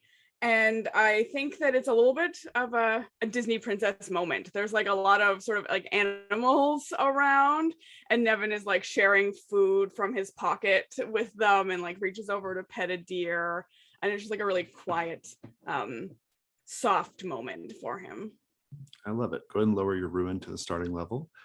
And we'll go over to Osto. Osto, you have I don't know if you have a lot left over either. Let's see. I have no extra gold because I gave some to Nevin to meet burdens, and I don't have any extra ruin or anything. You do have a condition. If you want to try to clear that, you can, or you can keep it. I don't know, it's kind of a cool condition. It's up to you. Oh, I'm gonna keep it for now. What I was thinking was I have the option of taking out a small loan to buy a house. You do indeed, yes. Would you like to buy a house? Our first incursion. What I think Osto does after this is like realizes that if we're gonna keep going to dangerous places like this, it'd be really good to have a base camp to kind of amass our stuff. And so I think he takes out a loan to purchase a like large cart that is built up. I want you to imagine like anytime they have like a traveling a soothsayer or magician or something, like they have like a cart that like is basically where snake oil salesman, that kind of thing. Yes, yeah. Absolutely. I think it's repurposed from one of those, but basically like a little trailer on a cart that is it needs a few extra boards here or there. It needs a little bit of work and love, but he gets it, and I think he originally gets it with the intention that Nevin's goat will like pull it, and it's just like comically oversized relative to the goat. So I think for now, like it takes like Osto and Nevin both pushing it to move it somewhere, but eventually like maybe they'll get some horses or something. But sounds good. I think that's what he does. So by claiming a household, you've answered the question of what kind of structure is it. You do get to clear your conditions if you wish and lower your ruin by 1 if you had any ruin to lower.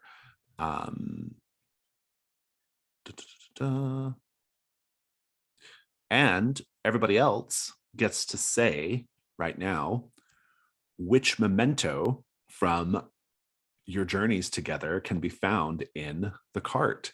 Everyone gets to offer something. It doesn't have to be something we saw on screen. It can be something you're just making up right now, as long as it's memorable and relevant for Osto. But you each get to add something to it. I feel like you have a bone from a Jeremy. You can add that to the mementos.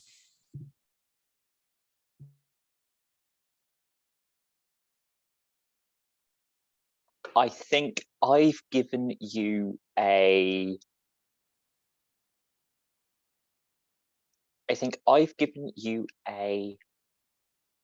small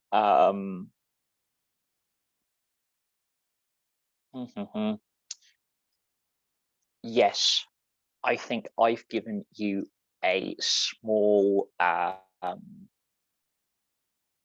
it's a piece, it's like a small saints figurine that I picked up in the crypt during my supermarket sweep, because some of that stuff was genuinely junk.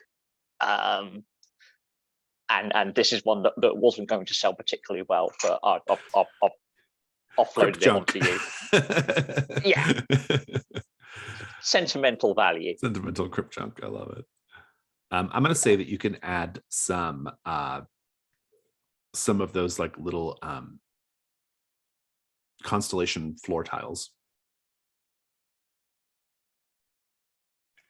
I was going to say that after we get back, Esfahan is not great at sewing, but she's decent, and she's made you a little star cloak kind of thing as thanks for the the yoke. Very good. Is there anything besides household that you'd like to do, Osta?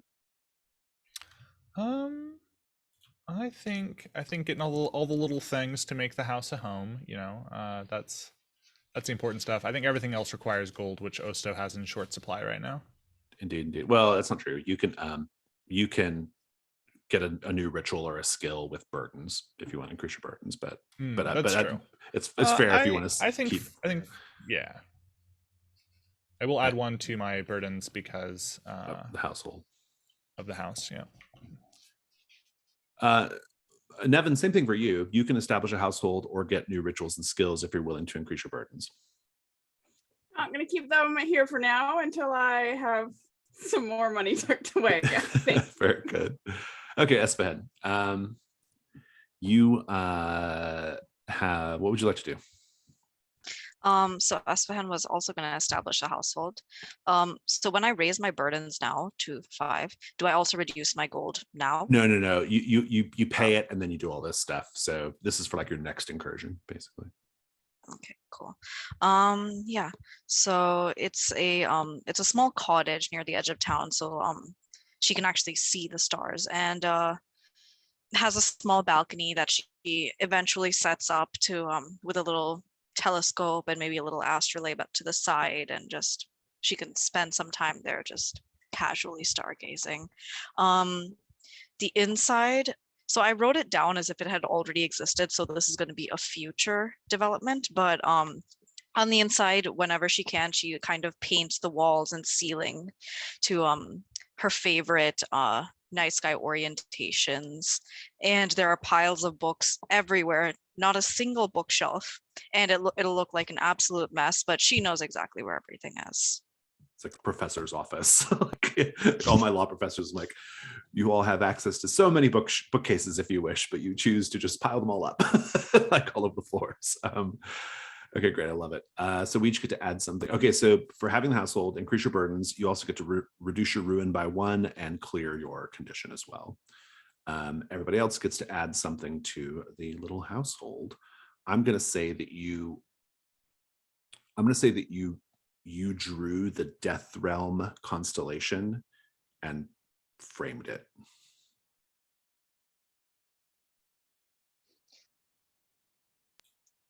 In a similar vein, Revel is going to make a copy of the tapestry that he got from. Wait, hang on. Did we get that? I don't think you didn't get that back. End up giving that to me? No, Nigel has that. You got the journal. The journal has the Void constellation. Yeah. Cool. In which case, more crypt tat. Just like Saint miniature. Just Revel, just like giving away all the junk from the crypts here. Pretty much. Alicia, David, do you have anything to add? I think Osto had like snagged some of the like silverware and plates from the kitchen from the kitchen space, and so he just like you have like a very incomplete set of bowls, plates, and cups, and like 3 forks and 1 spoon.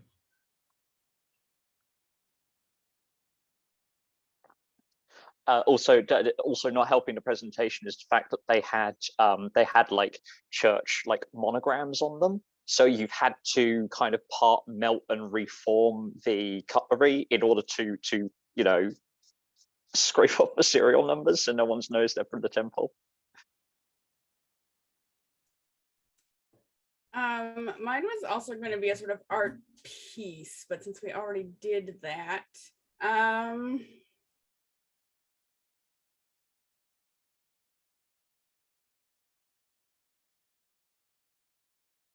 I think that I have made for you an antidote to the poison that you were poisoned with. The likelihood you will ever be poisoned with this particular poison, again, seems very low, but I feel like this was a practical housewarming gift to bring you. Fabulous. You have money left over, so we'll come back to you in a moment, Esfahan. Let's go to Rebel for a bit. Rebel, you got loads of money. I assume you spent the amount that you need to clear your burdens already. In which case, what would you like to do next?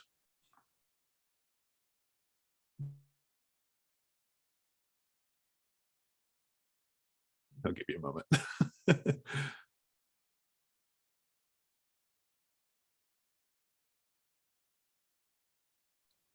Apologies, I'm going straight from one game into another. So It's okay.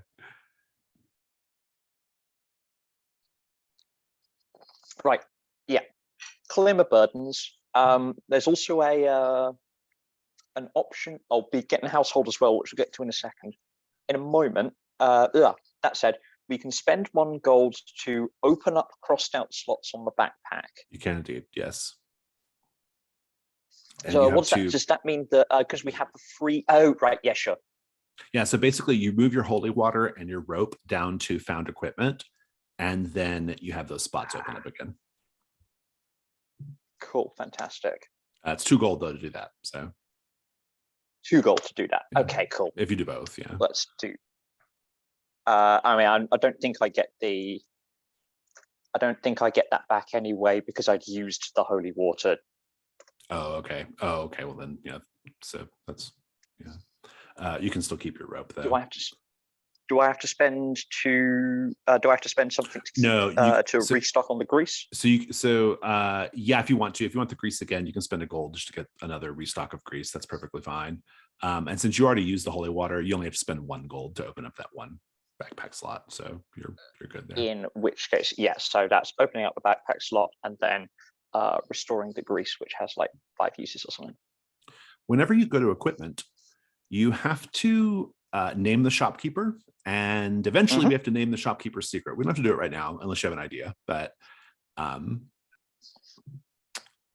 a name at least. I'm thinking that let's name the shopkeeper. Let's name the shopkeeper Sly. Okay, very good. Sly the shopkeeper. Do you have any ideas on what their secret might be? Or do you want to hold off on that?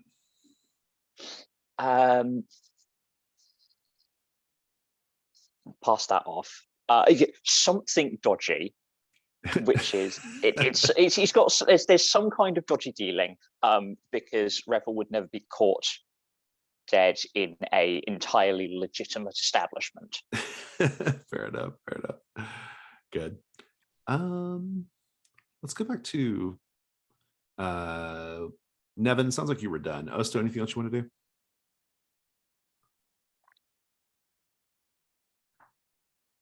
Or are you finished, Osto? Oh yeah, I'm finished. I thought you said Nevin. Sorry, yeah. Let's go back to Esfahan then. Esfahan, what else you want to do with the rest of your money? Definitely healing. Very and good. I think I'm gonna take the free healing and then use the gold for the horde. Okay. I'm going to take oh no, I scrolled up too far and I lost. Okay, there it is. I'm also gonna do the private side, a few others see. And the camera pans to a very, very decrepit, shady tavern. And inside we see Esfahan with her cloak up, her hood is up, and she is partaking in some very gambly card games. And as one of the others, as she wins and one of the others is like, oh no, I'm not going to give you the money, she takes out one of her throwing knives and slams it into the table, and yeah, frightens them into submission. Very good. I love it. Lower your rune, and I think that puts you at your starting, so you're good to go there. And then you can tuck away the rest of your gold into the hoard if you wish. Actually, you have to. You can't have any left over. So yeah. Where do you keep your hoard so that no one can find it? So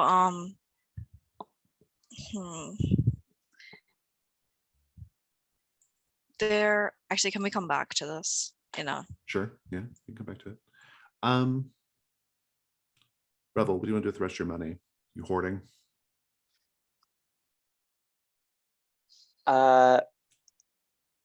Yes, the money is the hoard is stashed in my household,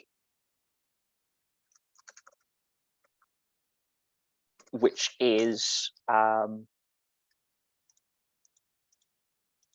hoard is stashed in my household, which is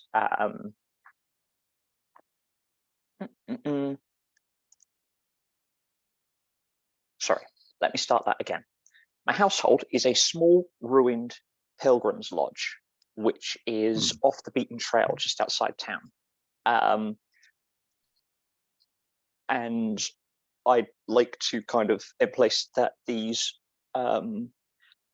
pilgrims lodges were equal parts kind of, you know, those way stations that you get on hiking trails where it's like take anything you take, leave something. But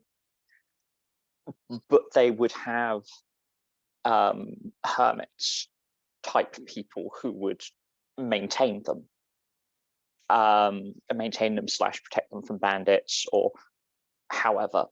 And it started off that they would act as safe spaces, rest stops, way stations for pilgrims on their various routes.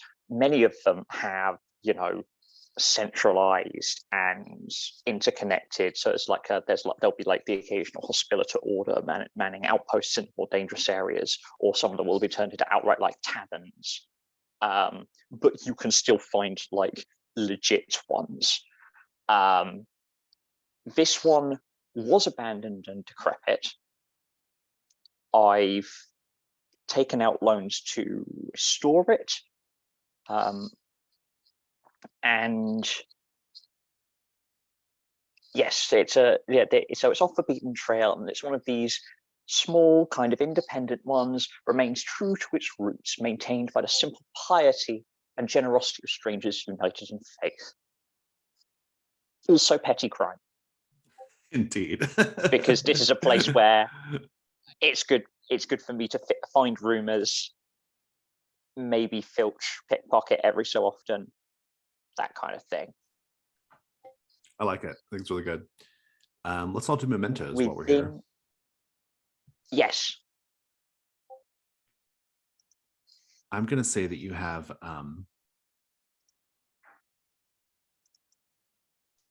I think you have Nigel's cape or his cloak. Nice. Hanging over a saint statue. that's part of my hermit attire, because people get very impressed when it's like, it's the robe, it's the cloak of a pious man who wandered and who stepped into death itself, and that's kind of true. I'll take it. Very good. And other mementos from other folks? I think that there was some of the snakeskin that was down in the pit that like ended up inside of Osto's gauntlets when they were tossed up to him. And so I think he has no need of it, seeing as he does not have any fetishes relating to this stuff. But he figures that Revel probably does, and so gives him the snakeskin.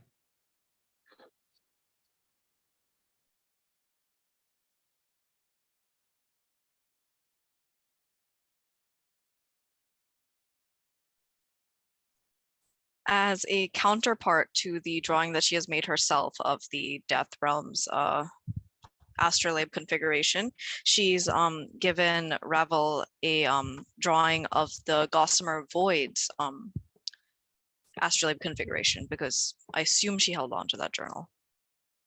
Yeah, sounds good. I have gifted Revel an empty gift bag. There's just nothing in it. Just the gift bag. The feeling's mutual. Indeed. It's like tissue paper. You pull it out. There's like just nothing. It was beautifully packaged, though. You could re-gift some crypt junk in it, I suppose. Fabulous. And it looks here like your hoard. You keep your hoard in the false bottom of a small hearth or a small hearth saint's shrine. I love that. narrate a flashback to when your drive first became important to you.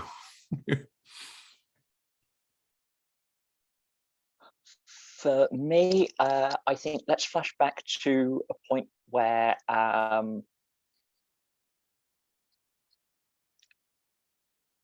yeah, it's to a point where there's a standoff between Revel, looking a bit younger, but a bit hurt, but with that kind of savage desperation that you give to like a cornered fox gets, and a Justicar who has, I think this is in the context of basically a bust that went down on the bandit operation that Rebel was part of.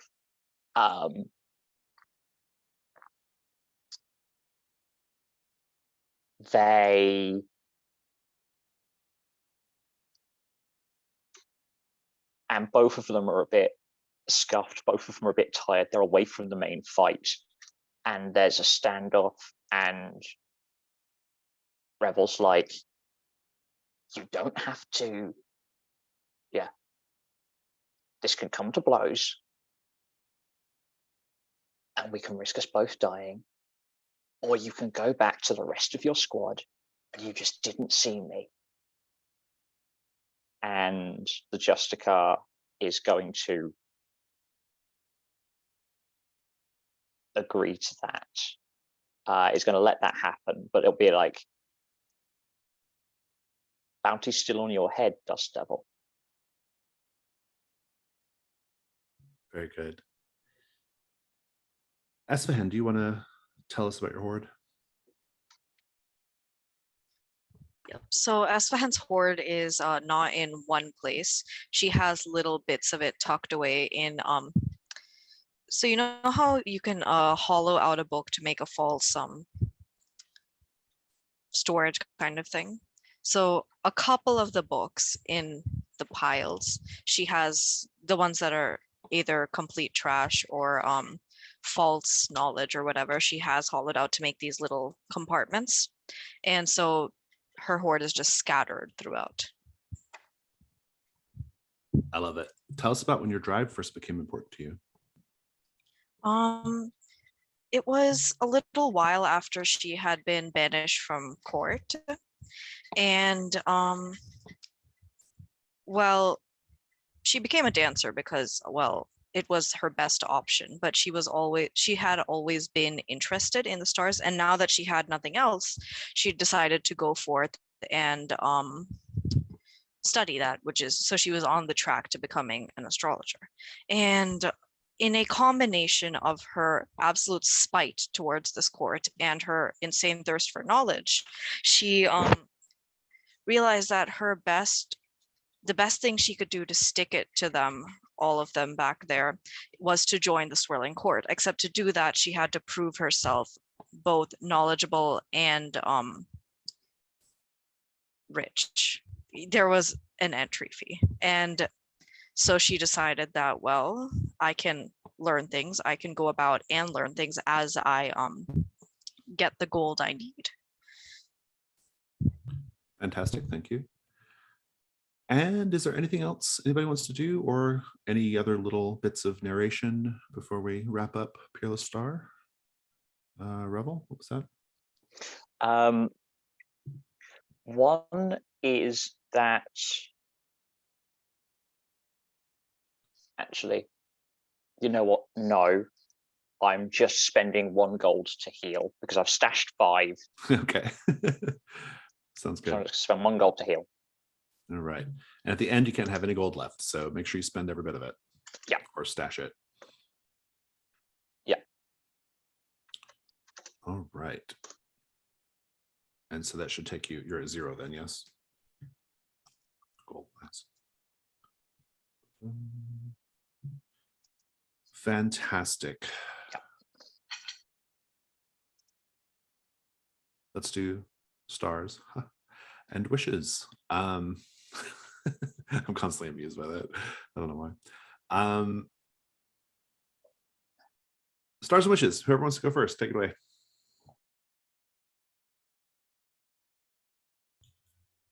I'm so glad we finally got to use Nevin's skeleton key.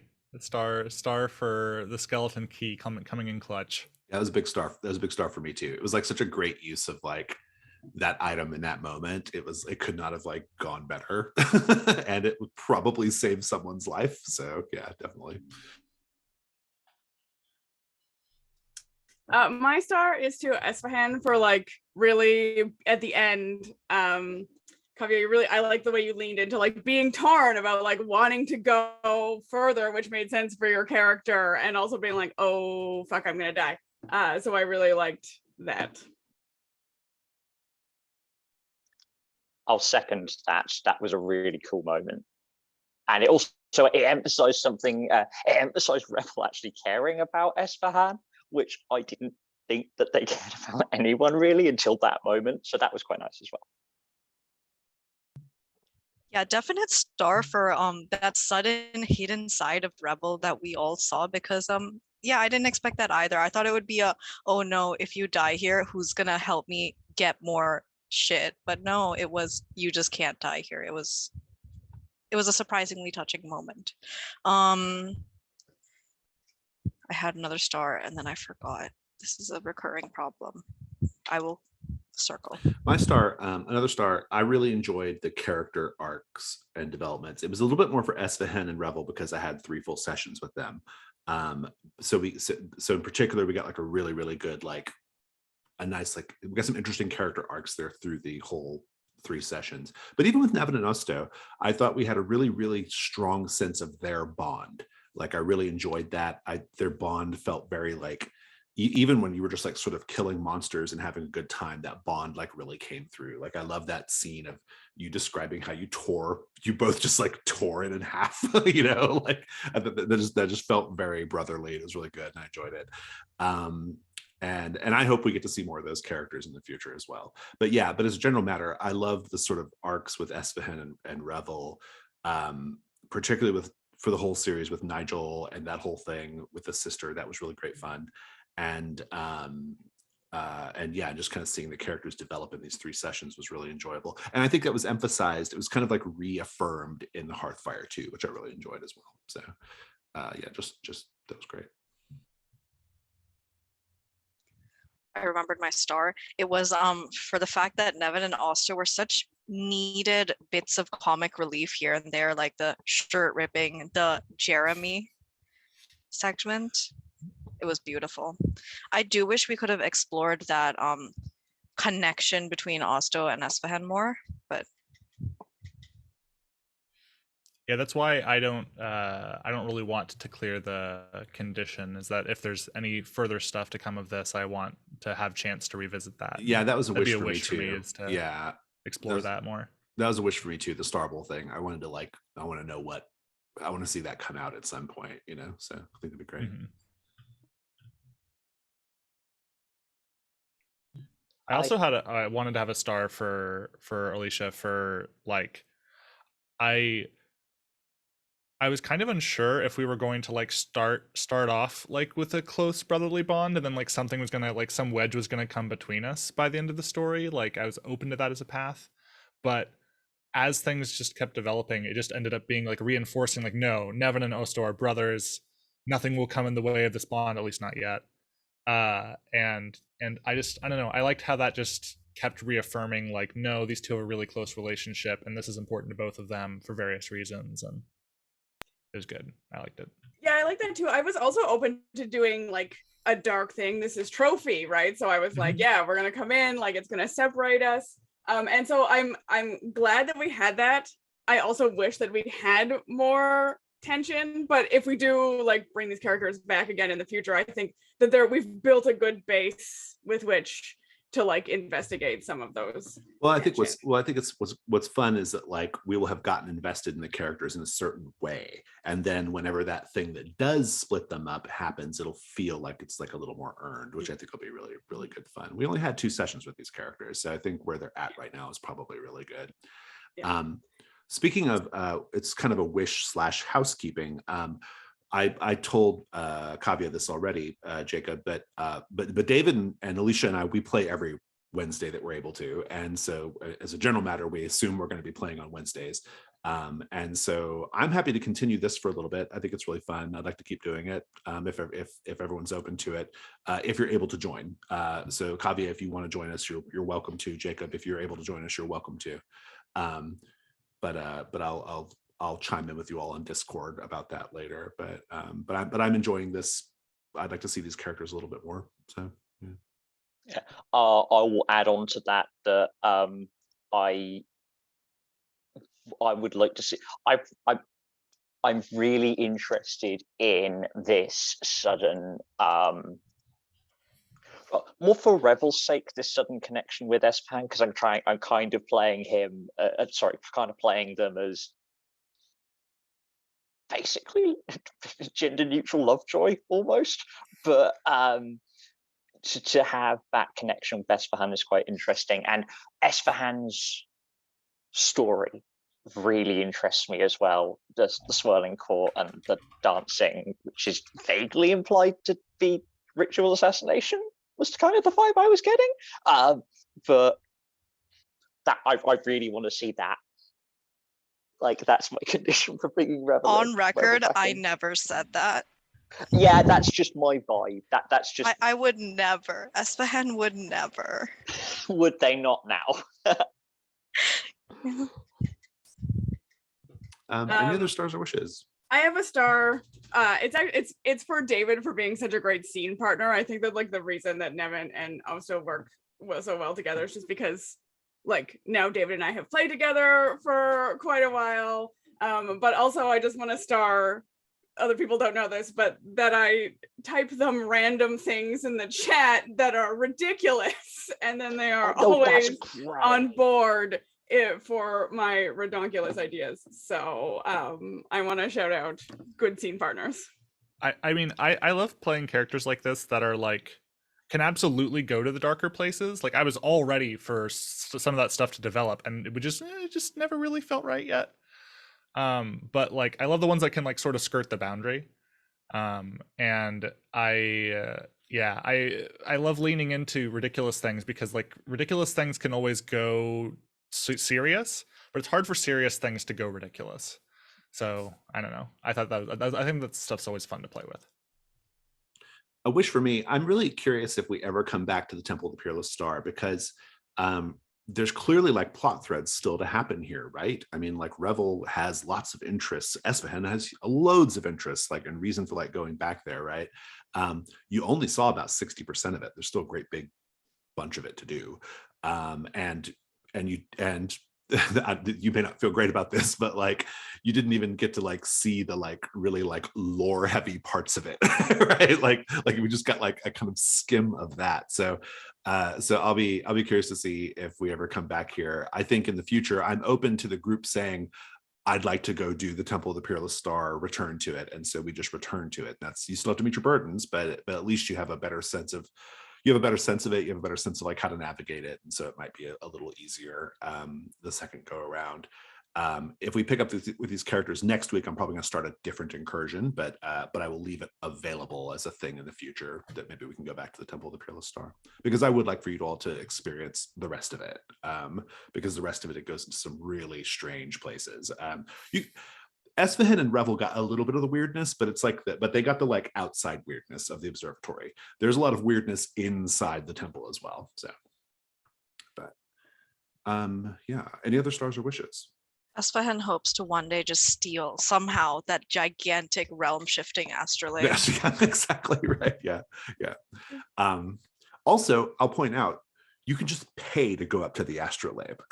Like if you just like have money, you can just go up, and you might have to like wait a little bit so they forget who you are, maybe, or disguise yourself, but it's not impossible. So yeah, but what's paying when you can just have it at your beck and call, you know? Steal a gigantic 10-foot diameter astrolabe somehow. Nevin would carry your astrolabe for you.